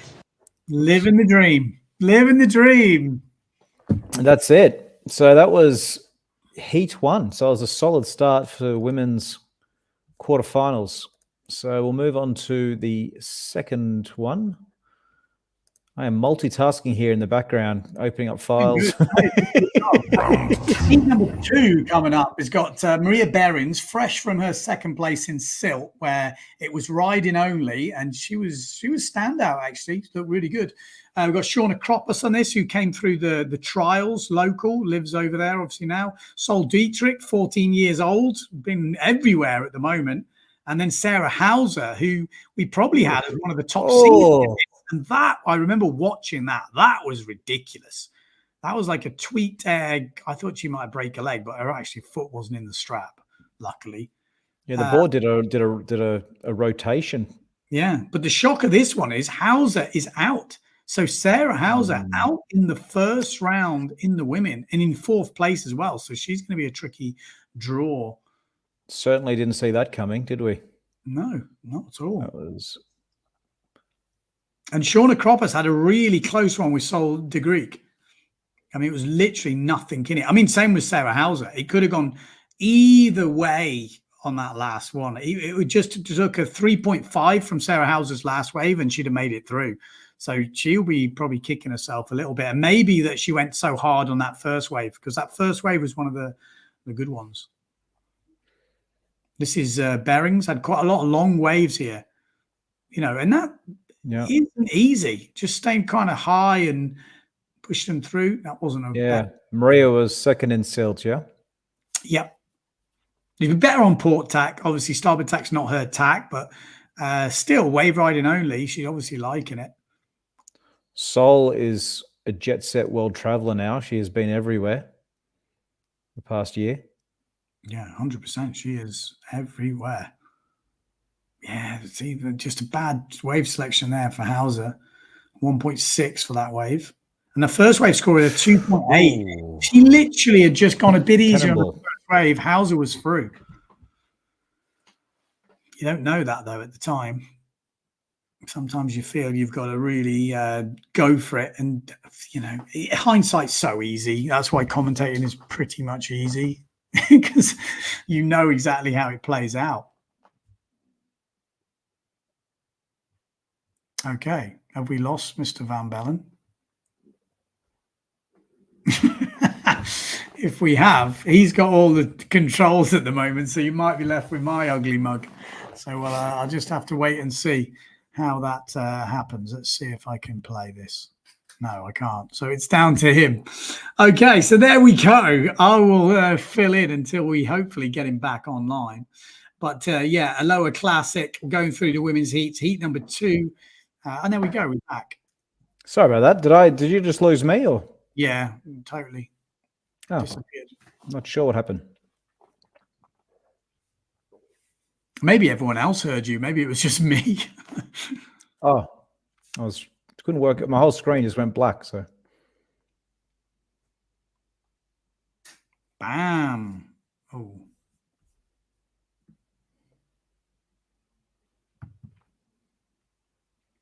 Yeah. So Hauser. I'm just trying to see where she would look back. That was a decent turn. Actually, that was again. If that had been a 3.5. That would have changed everything. Yeah, it was a pretty close heat in the end. I mean, and you could have given her a 3.5. That's the difference. It comes down to nothing. Behrens is actually the runaway winner in this. Yeah, this is Maria Behrens. Oh, she was very excited at the end too. We've got a interview with her. This scored the same as Hauser's wave, this one. And this is what put her through. Really? Interesting. When you look at it like that. Interesting. Ooh. That was a 3.17 and Hauser's wave was a 3.33. You know, if there'd have been half a point difference, that would have been the difference between going through. So, and that is always tricky to watch these heats back sometimes, and you think, oh, maybe. Yeah, no, that's interesting to see it when you see it like that. Have an interview here with second place Shauna. Straight through round one. How's the day going for you? It's going very well. I mean, usually I flail in contests because I get amped up, so I'm kind of happy that I'm staying calm and making the right wave choices, which I normally do not do. So is that what gave you the edge in that heat? Well, I think I saw Sarah's obviously an amazing wave rider, so she was the one that I was kind of, paying attention to. And everyone went in, and I saw the set on the back, and I'm like, oh no, I'm going back out, I'm just going to wait. And that worked for me, so super happy. And I was going to go for aerials, like, no, because that's what I normally do. Going to just make sure I get my turns, and then, once I know I've dialed some waves in, then I'll start playing around, that kind of thing. So I was being conservative, but that's not like me either, so I was stoked on that, yeah. Awesome. Proud of myself for the containment. Good luck in the next round. Okay, thank you, I appreciate it. So yeah, Shauna. Yeah, sorry. I was going to say, it's easy to get sucked into trying stuff that maybe you haven't got 100% down because you're in a competition. You think, I just need to go smash it. Sometimes you don't need to go crazy and smash it. But yeah, very close heat there. Second, third, and fourth. When you've got 0.2 separating, that is the difference of just a judge maybe going one way or the other or not. It's so small differences. But what they say, what's the famous line? If you let the judges fuck you, they will fuck you. So you have to basically do it by a lot. You have to win by a lot. Did you watch the boxing last night? Obviously not. The Fury. Which one? The Fury Angola one. And he basically says that I saw an interview with him at the end, and he says the same thing. He says, because it's so corrupt boxing. I watched that. It's absolutely well, especially modern boxing. Yeah. So much money in it, and it's just no way Fury won. But the Angola guy was just super gracious. He's like, look, I won, but I know in boxing I have to smash him. I have to knock him out because he's meant to be the champ.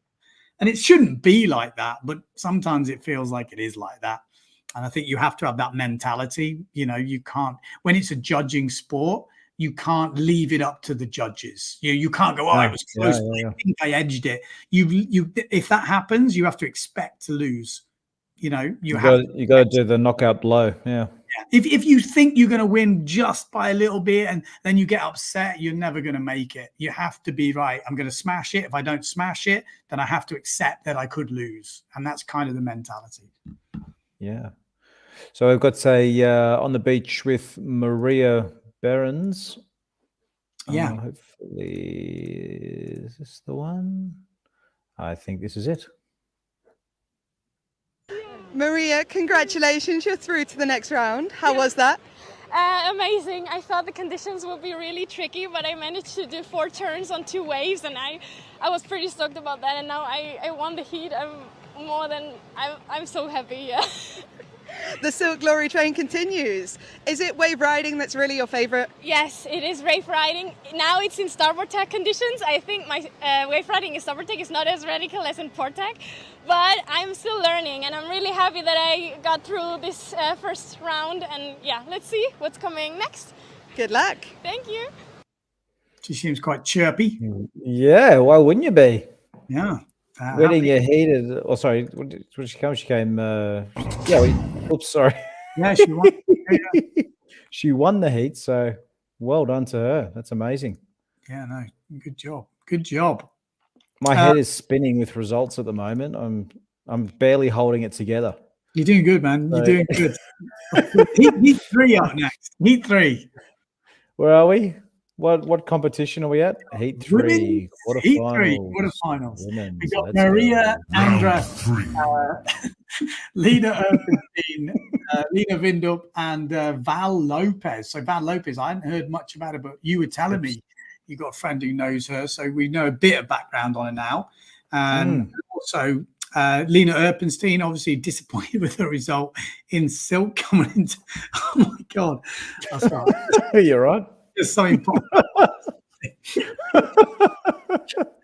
And then here we Maria go. Andras, and we've got to talk about Maria Andras because she has a chance of a world title this year. If she wins this competition, Sarah Keita is third, she would win the world title, which is massive. So can she take down Sarah Keita or beat her?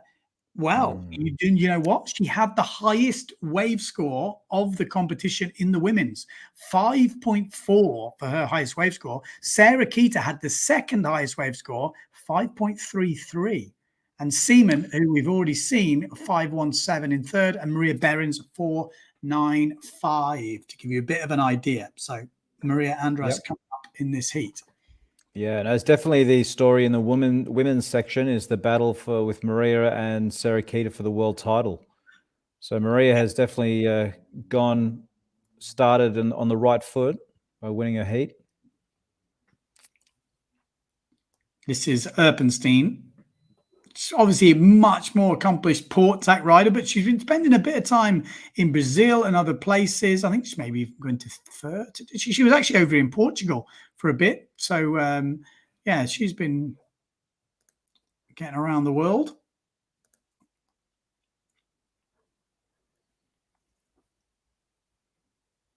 This is Lena.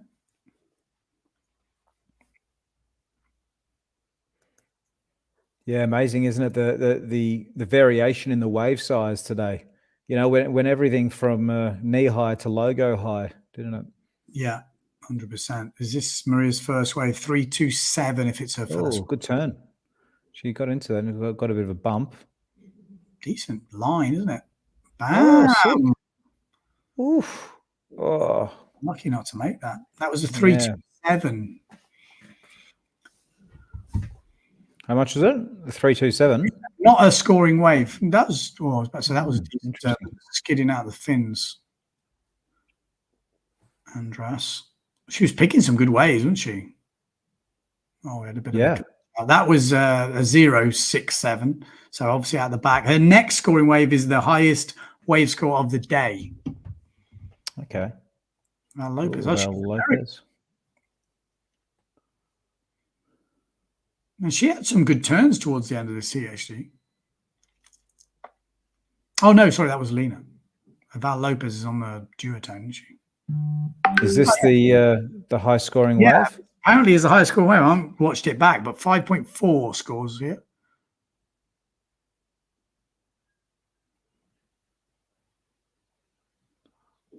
That's two solid turns. Open wave. Okay. There we go. So two aerial and landed. Decent sized wave and then a little aerial. Mm.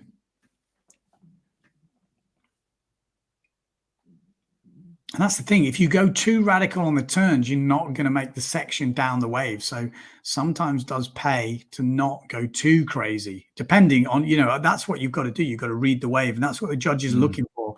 And that's why I was surprised that the one trick waves were scoring so much. But I guess it's to do with the conditions. They were difficult anyway. So usually if there was opportunity to do longer rides, then that one trick is not going to score as much.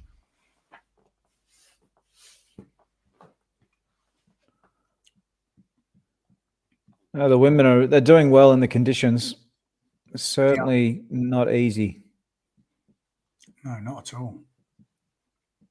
But it was so changing, wasn't it, with the heats with the wave size? It was coming in pulses. Some of the heats you could really see a difference in size. So far, I haven't seen too many big ones in this one. Yeah, I got a little bit of spray on that from Val Lopez. Good turn. Good turn. She was very selective, Val. Oh. Made it through. Looks like a prototype, that sail. Bam.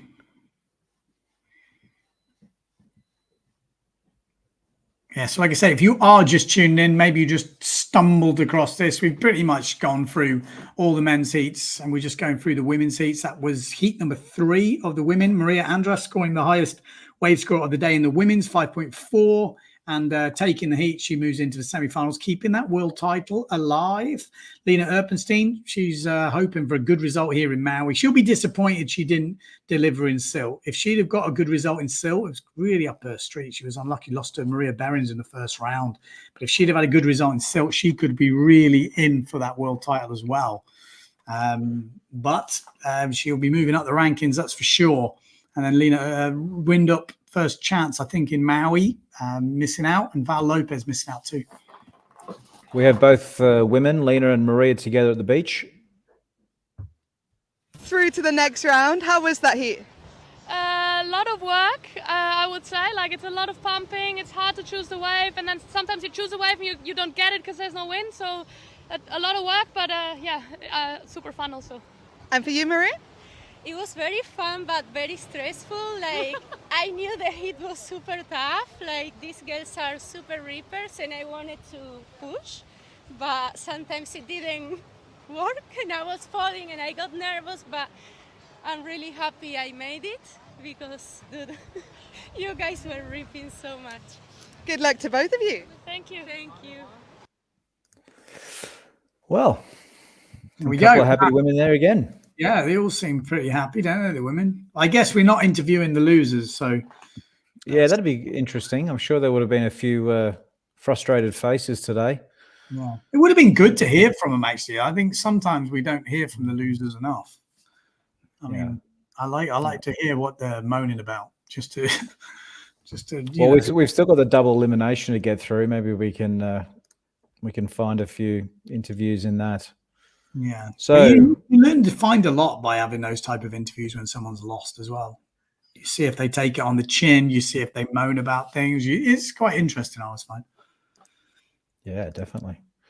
We up to heat 4? Yeah, heat 4, last of the quarterfinals for the women. Quarterfinals. You have Here we go. Chumbawamba. Round 4. All right. We got Maureen Hunter, fresh from a win in Silt. That was down the line, wave only. She's actually beaten Sarah Keita before, I heard, in Morocco. So starboard tack down the line, but didn't make it through. Had a close battle with Coco Favreau. Coco Favreau smashed her last waves. 2 last waves are what put her through this heat. 4.50 and a 3.43, and they were pretty decent waves. Sarah Keita kind of went all in at the beginning and it didn't pay off, and then had to calm down a little bit, but she showed some good skills. Second highest wave score of the day in this heat. Tell you what, they had a lot of waves for a 16 or 17 minute heat.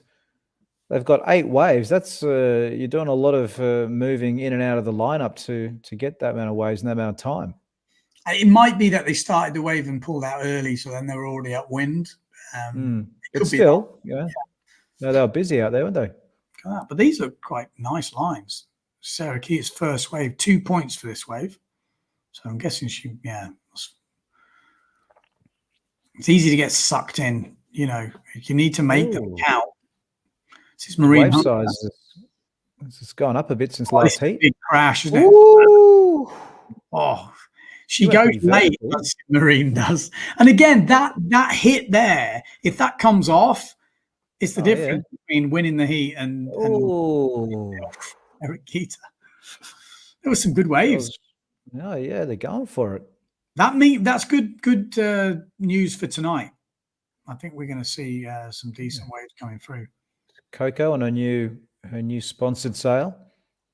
Yeah, the seal. Seal. That's a strange name for a sail, isn't it? The seal. Seal. What's next in the lineup? Fat water dog. Penguin.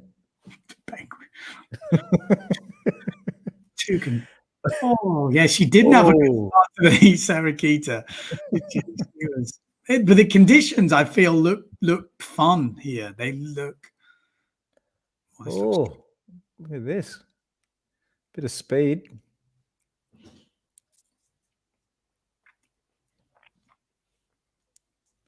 Coco. Ooh. Hey, here, wasn't it? 3.3 for that. Yeah.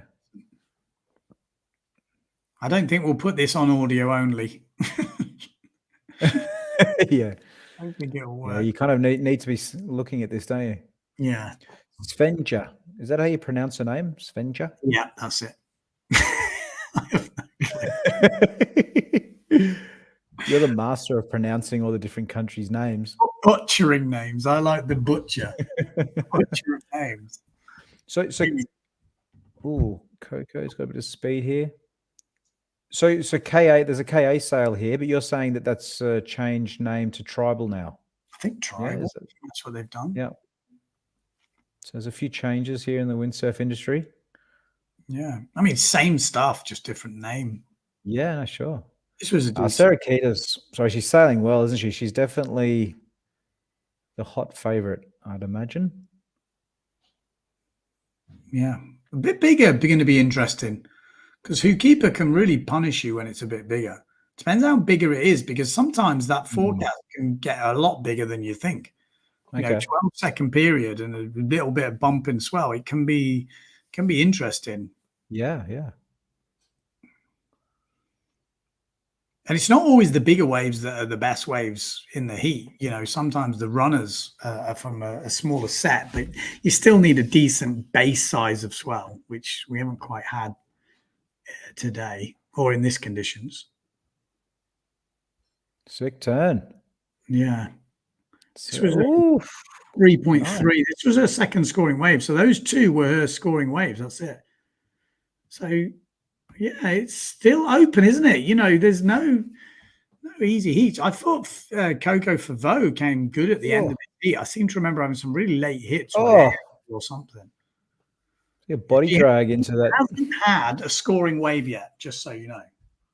So she was not going through this heat. Coco Favreau. Oh, wow. Okay.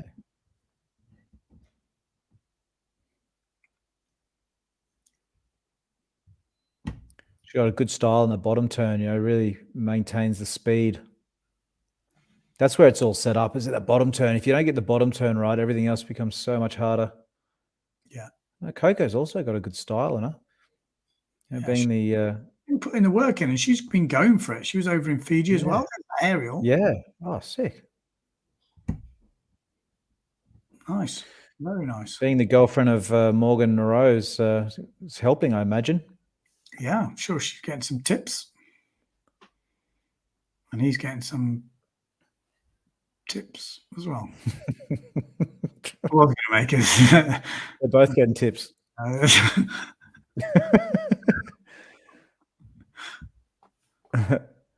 Ooh, falling off the back. We're getting delirious, aren't we, with all these heats? That was the big one. That's nasty. That is the big one. That was a big takedown. That go back, because that was pretty heavy, and she had a massive stack in Pozo as well. She's pretty hardcore. Have I gone back far enough? Oh yeah, here we go. Oh, here we go.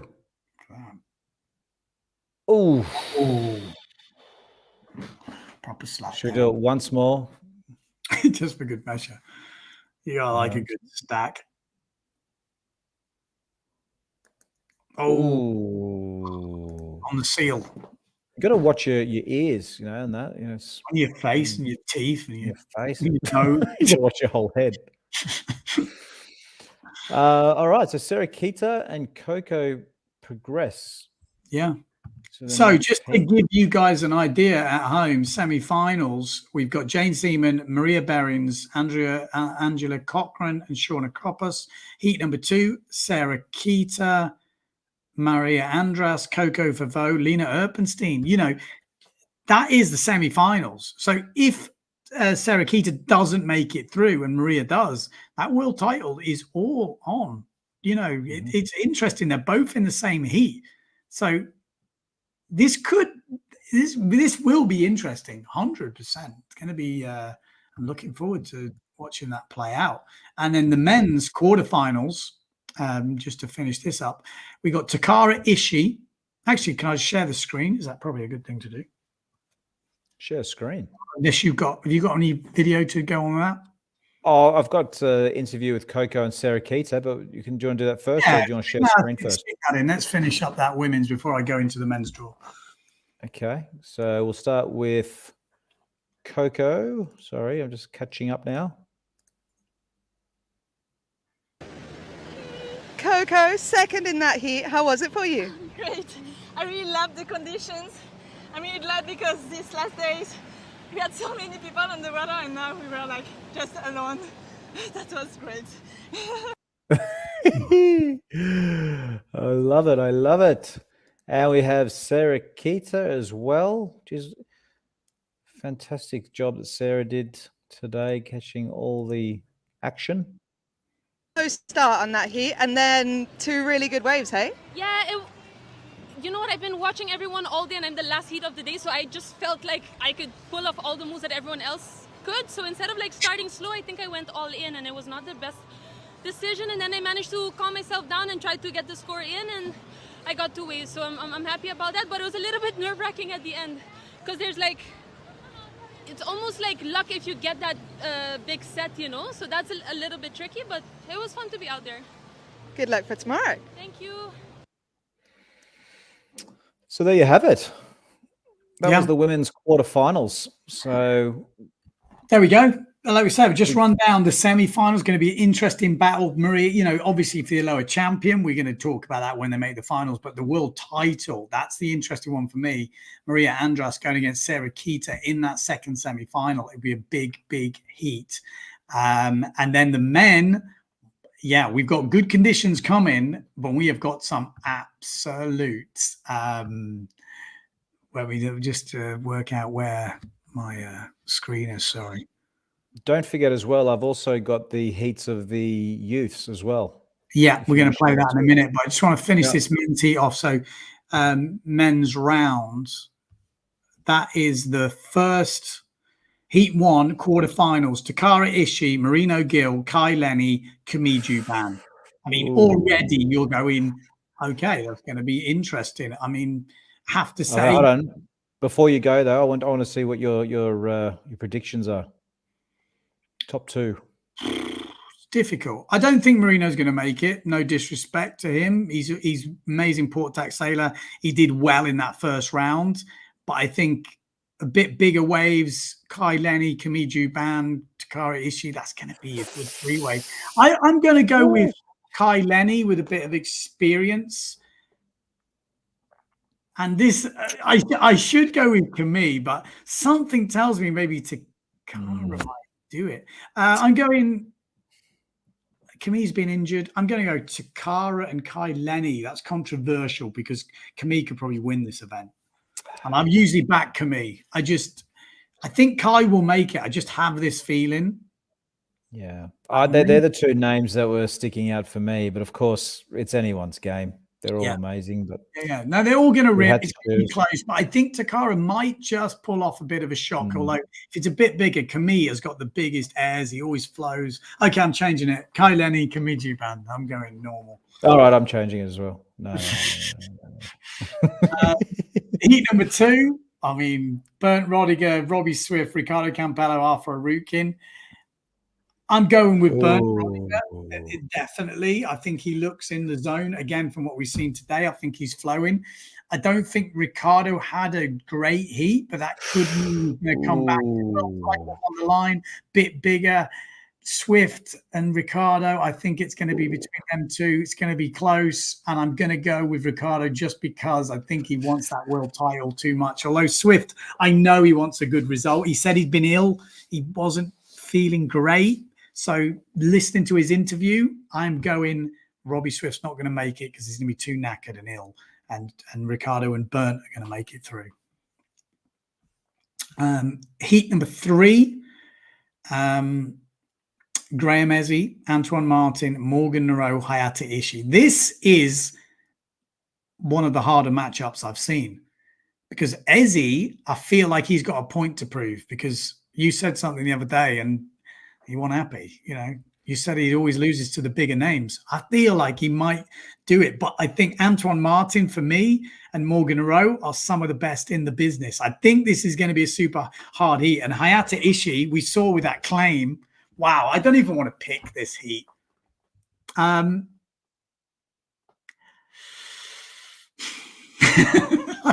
You want to pick it? Maybe you should pick this one. Oh, is he gone?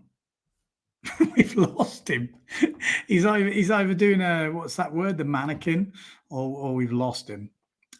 This is difficult because I think Graham sailed really good today. But I feel Morgan, he's won here quite a few times before. And Antoine Martin, I thought looked good. Hayata could cause the upset. Maybe we'll go for a total upset. Hayata, Ishii, and Graham Ezzy. Is it an upset? Apologies at my end. I'm having connection issues, so I might be dropping in and out. Yeah, no worries. I was going to say, maybe you should call this heat. Okay, where are we? Ezzy. Aha, yes. Well, I would hate to bet against Graham, obviously, since he, you don't want to bite the hand that feeds you. Antoine, Morgan or Hayata. Oh, this is heavy. Yes, it is, isn't it? This is difficult. You know what? I might even get a coin out. The coin. Okay, look, I'm going to say Graham because I want to continue my Ezzy sponsorship. I'm also going to say Antoine because he is an amazing sailor. I'm going to say Morgan because he's also an amazing sailor, and Hayata is amazing. So all four of them. I don't know. This one's a really tough one. Antoine, and God, I can't pick this one. This one's too tricky. Whatever I say, it's probably going to be wrong. And where's Ben gone? He's left me here to continue on, and he's got control of the screen. So unfortunately, I cannot move on. I can't pick this one, Ben. It's difficult, isn't it? Yeah. The problem is, I as feel I'm like learning. I feel like after what Graham said to me the other day, I have to pick Graham. But I'll be honest, Antoine Martin and Morgan Nero and Graham and Hayata have all got equally good chances. I need to see the conditions. So I'm moving on. I've lost it. That's a tricky one. Jeez, it's such stacked heats. It's amazing. So cool. Yeah. Heat 4, Traversa. This is the last one of the quarterfinals. Traversa, Adam Varchol, Marsilio Brown, Jake Shetaway. I mean, you hard to bet against Traversa and Brown. Yeah, but exactly. Again, That's what I'm thinking. Jake Shetaway easily could cause an upset. And what we saw from Adam Varchol, it really is just going to come down to the heat. And that is why it's going to be exciting tonight. We will be on with the Aloha Classic. Obviously, it'll be live on the IWT YouTube channel. So you have to tune into that. It won't be on Windsurfing.TV, be on the live if you want to watch it all night. That is up to you. I will definitely be tuning in to watch this because I'm kind of excited. This is only the single elimination, but there's no guarantees we will finish a double elimination. Just because it's planned in, if the conditions don't play ball, it doesn't mean it'll finish. So the big result will be the single. Those top guys will be the top guys. They can only drop one place when you're in the top 4. So it's kind of a big result. And we are going to see some upsets. I'm no doubt about that. We will see because we've got 4 good guys in each heat. Upsets, but I'd have to go, if I had to choose, Brown and Traversa are the standouts for me in this one. But again, I think Shetaway might cause a problem here. Oh, anything could happen. Anything could happen. I don't want to bet against one of the other guys, but I think Shetaway might cause a problem. But Traversa looked good, but you never know. Let's see. Let's wait and see. Yep. And so that was heat 4. Oh, that's the last one. And what about the women? In the comments, anyone still with us? Make your predictions. So you have to put 4 riders in the final. 4 riders in the final. So make your predictions. Who you think will make the final in the single elimination? You can go for women and men, or you can go for just men, or just women. Up to you. But now is your chance. I will be surveying these when we do make the final. Paul, what's your 4 riders? 4 riders. I have Brasinho. Yeah. Bant. Yeah. Lenny. Oh, okay. And sorry, can you just scroll through again? Yeah.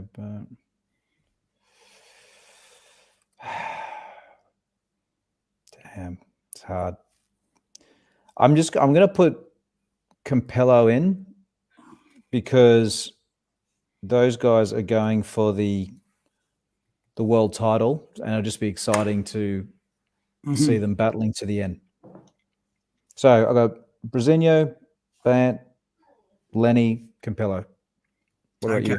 I'm going with two of them, Burnt and Brown. I would think they're gonna make it through.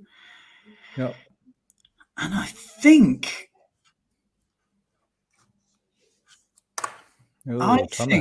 Antoine Martin and Morgan Nareau. Oh no, they can't. They can't all make it. Yeah, Antoine. God, I forgot about Antoine. Oh. I feel like Morgan might cause some problems. But they can't because Brown won't make it then. Wow, could that be the big upset? Yeah. Morgan's just got a good way of competing. But Antoine Martin, if he's on, I'm going to go Antoine Martin, Brown. I'm going from one from each heat, which is never a good idea. Burnt, Rodiger. Oh, I can have someone. And oh yeah, so hold on. So is it not possible, is it? I can't have Thomas is saying can have Ricky, Burnt, and Kai together. That won't work in the ladder. Is that true? Well, no, you can't. Well, you can have Kai Lenny, yes. You can have Ricardo, and no, you can't have Burnt as well. You can only have two of those. Yeah. I think Ricardo, Burnt, Antoine Martin, and Brown. Yeah. But that's too easy. I'm picking quite solid. Let's have a look. Yeah, I'll change it to Martin then. So we've got some choices coming in. We got Polly saying Martin, sorry.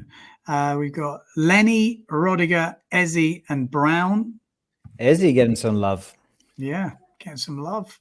Ian Ross says Lenny, Burnt, Martin, and Brown. I like those picks. That's pretty solid. Okay. And we've got Peter saying Campello, Martin, Brown, and Lenny. Again, solid picks. They're all going to be solid picks if they're in that top four. Solid picks. I mean, Lenny, I do like him. I feel like he's got a bit of a thing as well. You know, is Lenny. If he does something, I saw him do something the other year, which if anyone else had done it, it probably would have been a bit crap. Or if a freestyle had done it, someone would have gone, oh, it's a bit freestyle. Because Kai Lenny did it, it was like, wow, that was sick. And I remember thinking, if anyone else had done that, it would have been terrible. He did what did he do? He did something weird. He did this air where he didn't tweak it. He did something He did something weird. I just remember thinking, wow, he's got this thing that he makes things cool. You know, What do you think that there's a Kai Lenny effect with the judges? You know, they're going to want him to win. It's like the Kelly Slater effect. You know, I don't know if they want him to win. I just think he just has a way of he's rad. He rips. Don't get me wrong. He totally does everything cool, but he makes things cooler. Like if Kai Lenny does it, it's cooler. That's why him being a windsurfer is so cool for us as windsurfers because he gives us a cool effect to the rest of the sports. You know. Yeah. I thought that was your job, making it cool. Yeah, I'm probably got the opposite effect. Don't underestimate yourself, Benny. Here we go. Thomas says he did cooler. like a half Vulcan air landing in reverse and flipped back. No, he did something like this. And honestly, I just remember thinking, if a freestyler had done that, everyone would have just been crucified about crappy freestyle. But he did it. Everyone's like, oh my God, that was so sick, dude. That was sick. And I was like, was it? It was. It actually was. Because I remember thinking at the time, hey, that was cool. And I was thinking, is it cool because he did it? Or am I actually genuinely think it's cool? Anyway, it's kind of interesting, I thought. Bant, Ricardo, Thomas, Marsilio. Yeah. Solid. I don't know if you can have Ricardo down the bottom end. Maybe you can. I need to visually see it in front of me. I'm getting confused with it. In dreams, Dieter wins the Aloha Classic. That's going to be a big ask. He's out already. He's going to have to put on a hero effort to come back. I mean, okay, I'm going to go through who I would like to see in the final just because I think it would be interesting upset. So I kind of would like Kai Lenny in there. I don't, just because I think it's good for the sport, some extra bit of boost, publicity wise, having him up there. But it would kind of be annoying because he doesn't windsurf that much anymore. So for him to be up there, it would be like, yeah. How often does he actually windsurf though?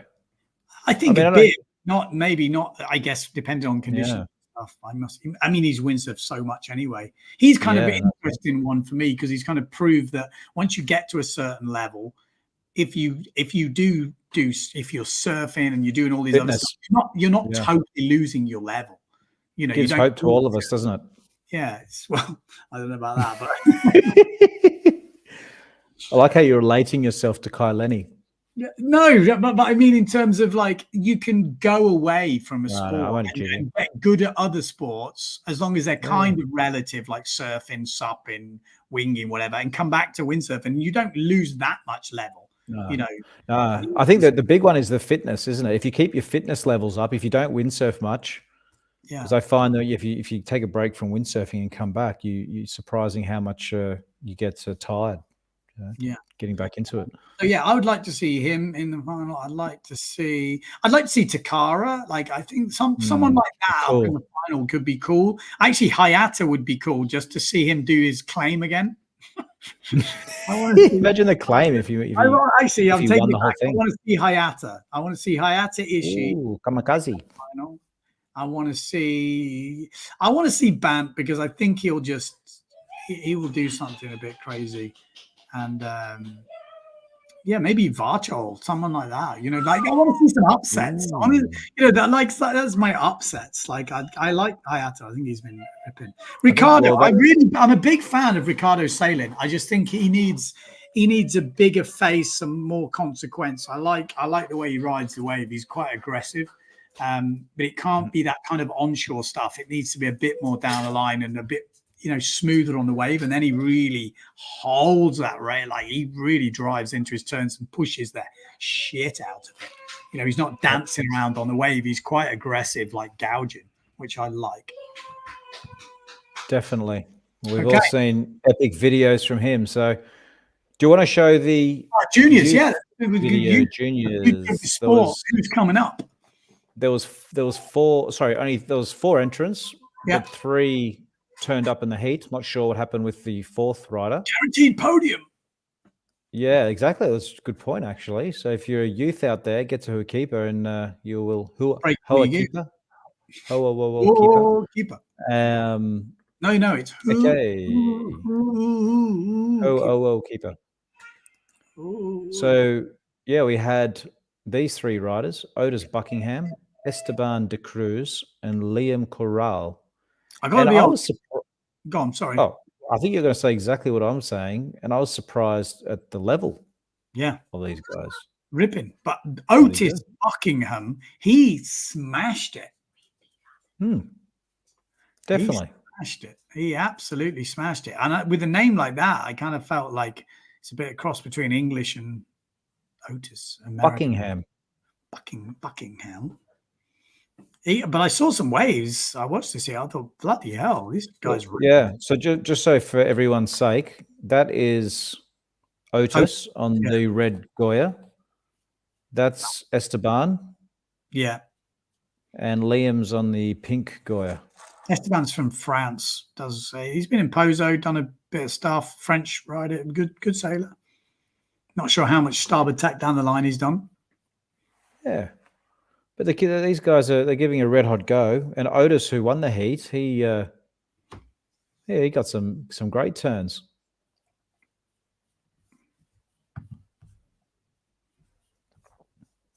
It's interesting, isn't it? The youth, there's always new people on the scene. It's constant new generations coming through. I mean, he got a lot of waves as well. I feel like the wind went more offshore because everything looked a bit more lined up. Bam, look at that. Little straight back in like that. Look at that little hand off the boom, just showing how casual he is. I want to see more claims. Or hiatus claims. Yeah. You get extra point for claim, apparently. Oh, it's got stuck on that bit. Oh. I mean, that looks good, doesn't it? The way. Yeah. That's good action. Bam. Look at this. Straight. I love it. And he lands and then straight in. You know, really flowing. Good reading of the wave. Yeah. That's super it's hard cool, to isn't tell it? these guys apart. They're on different. I think it's the same guy. Yeah. No. Yeah. There's a red Goya and a pink Goya. Okay, that's why. I thought one guy was getting so many waves. Now I've just realized they're the same guy. They're different guys. That's why. Yeah. The waves, they actually had pretty good waves in their heat too, compared to the others. Yeah. I think it's that later afternoon goes a bit more offshore. Yeah. It could be wrong, but it definitely looked like the wave was holding better. Here he is. This is Otis. Otis Red. Yeah, he's dominating the heat. Bam. Bam. Good style. He'd have got through a few heat, maybe. Heck, how's that? Yeah, styling. I mean, it's a new name for me. Forgive me if I've missed this one, but maybe he's been doing the IWT and I haven't quite registered it, but it looks like a top sailor. Definitely. Oh, good bottom turn. It's cool, isn't it, to see the youth out there just having a good time with it. It sort of brings back memories when I was a kid getting into it. I was nowhere near as good as these guys at their age, but I was about I'm to sure say, that, yeah, my memories of unfortunately this not. place wasn't ripping up who keeper. No, I know, but I just meant like getting when when you're getting into windsurfing and when you're young, it's such a you just get so excited by it, don't you? Yeah, I still do. Yeah, well, that's it. That's the mad thing. But now it's good. So yeah, that is almost the end of that heat. I've also got there's a beach interview with Otis, so I might as well play that as well.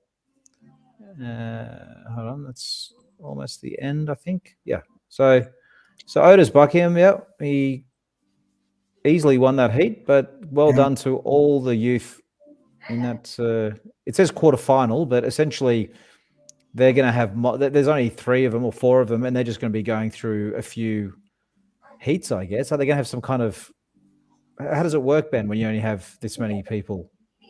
Well, I guess they probably do 3 heats like this, and then they add up the individual results. So he would have a first now, second, and a third. And then if you do another heat, if he wins another one, he'd have 2 firsts. I guess they're going to do something like that, maybe 3 heats. Yeah, okay. Okay, sorry. I do have Otis. Oh, here he is. Otis Buckingham. Last heat of the day, how was it? Oh, conditions were all time. Swell starting to fill in now. Wind picked up to like 15, 18 knots, and we had a really good session out there. Awesome. Good luck in the next one. Thank you.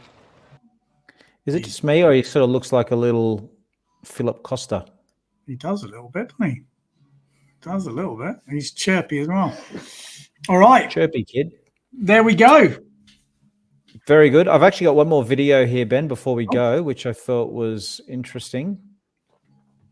So again, thank you to Sarah Jackson for being on the scene in Maui to get all these clips and sending them to us. This is a funny little video that she put together. One word. One word. Complete. Epic and frustrating. Oh, that's 2. Fun. Amazing. Waiting game. Fun. Fun. Today in one word. Tricky, very tricky, and hopefully there'll be more waves tomorrow. That was 10 words. Sorry. Fun. Light. Hard. Hang on, you have to start again. Exciting. Challenging. Epico. You can put in sick. Epic. Was. Tricky. Action. So that's it, Benny. We got right. through our first big competition day at the 2023 Aloha Classic. So got some exciting days ahead.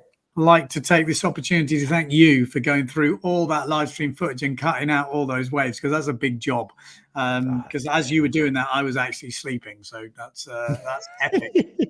Massive thanks to Paul for doing that. So thanks to everyone for tuning in. Like I said, we're trying to do something that's a little bit different. It's a lot of work, I won't lie, not for me, but for Paul. So if you enjoyed it, let us know in the comments. Give us a like and all that stuff that you meant to do. And if you haven't followed Paul Van Bellen's YouTube channel, I will put the link at the end, whoever's still here. You should definitely follow that. You're probably following it already, but you should definitely give him a follow because there's going to be some gold.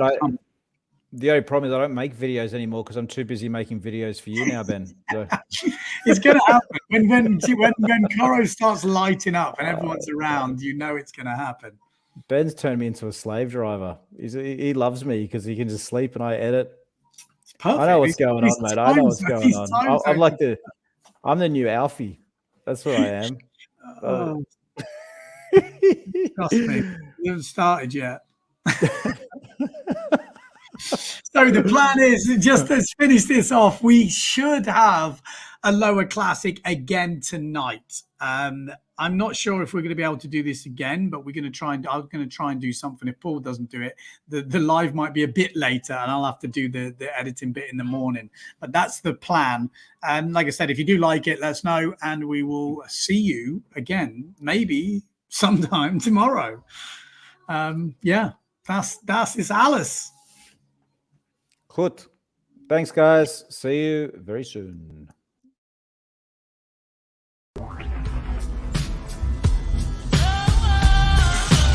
It's that time of the week again. Sit back, relax, we got the brain of band. No need to stress in the house, it's Van Bellen. The game is windsurfing, you can't yell them or tell them. We get the news, the views, the win biz. The brand's gear tips plus the world's best quiz. Carbs, PWA. We're professionals without the pay. There's nothing in pole dancing that we won't chat. From tandem boards to a windsurfing cat. It's your one-stop shop for a lap and listen. Tune in each week or you'll be doing the missing.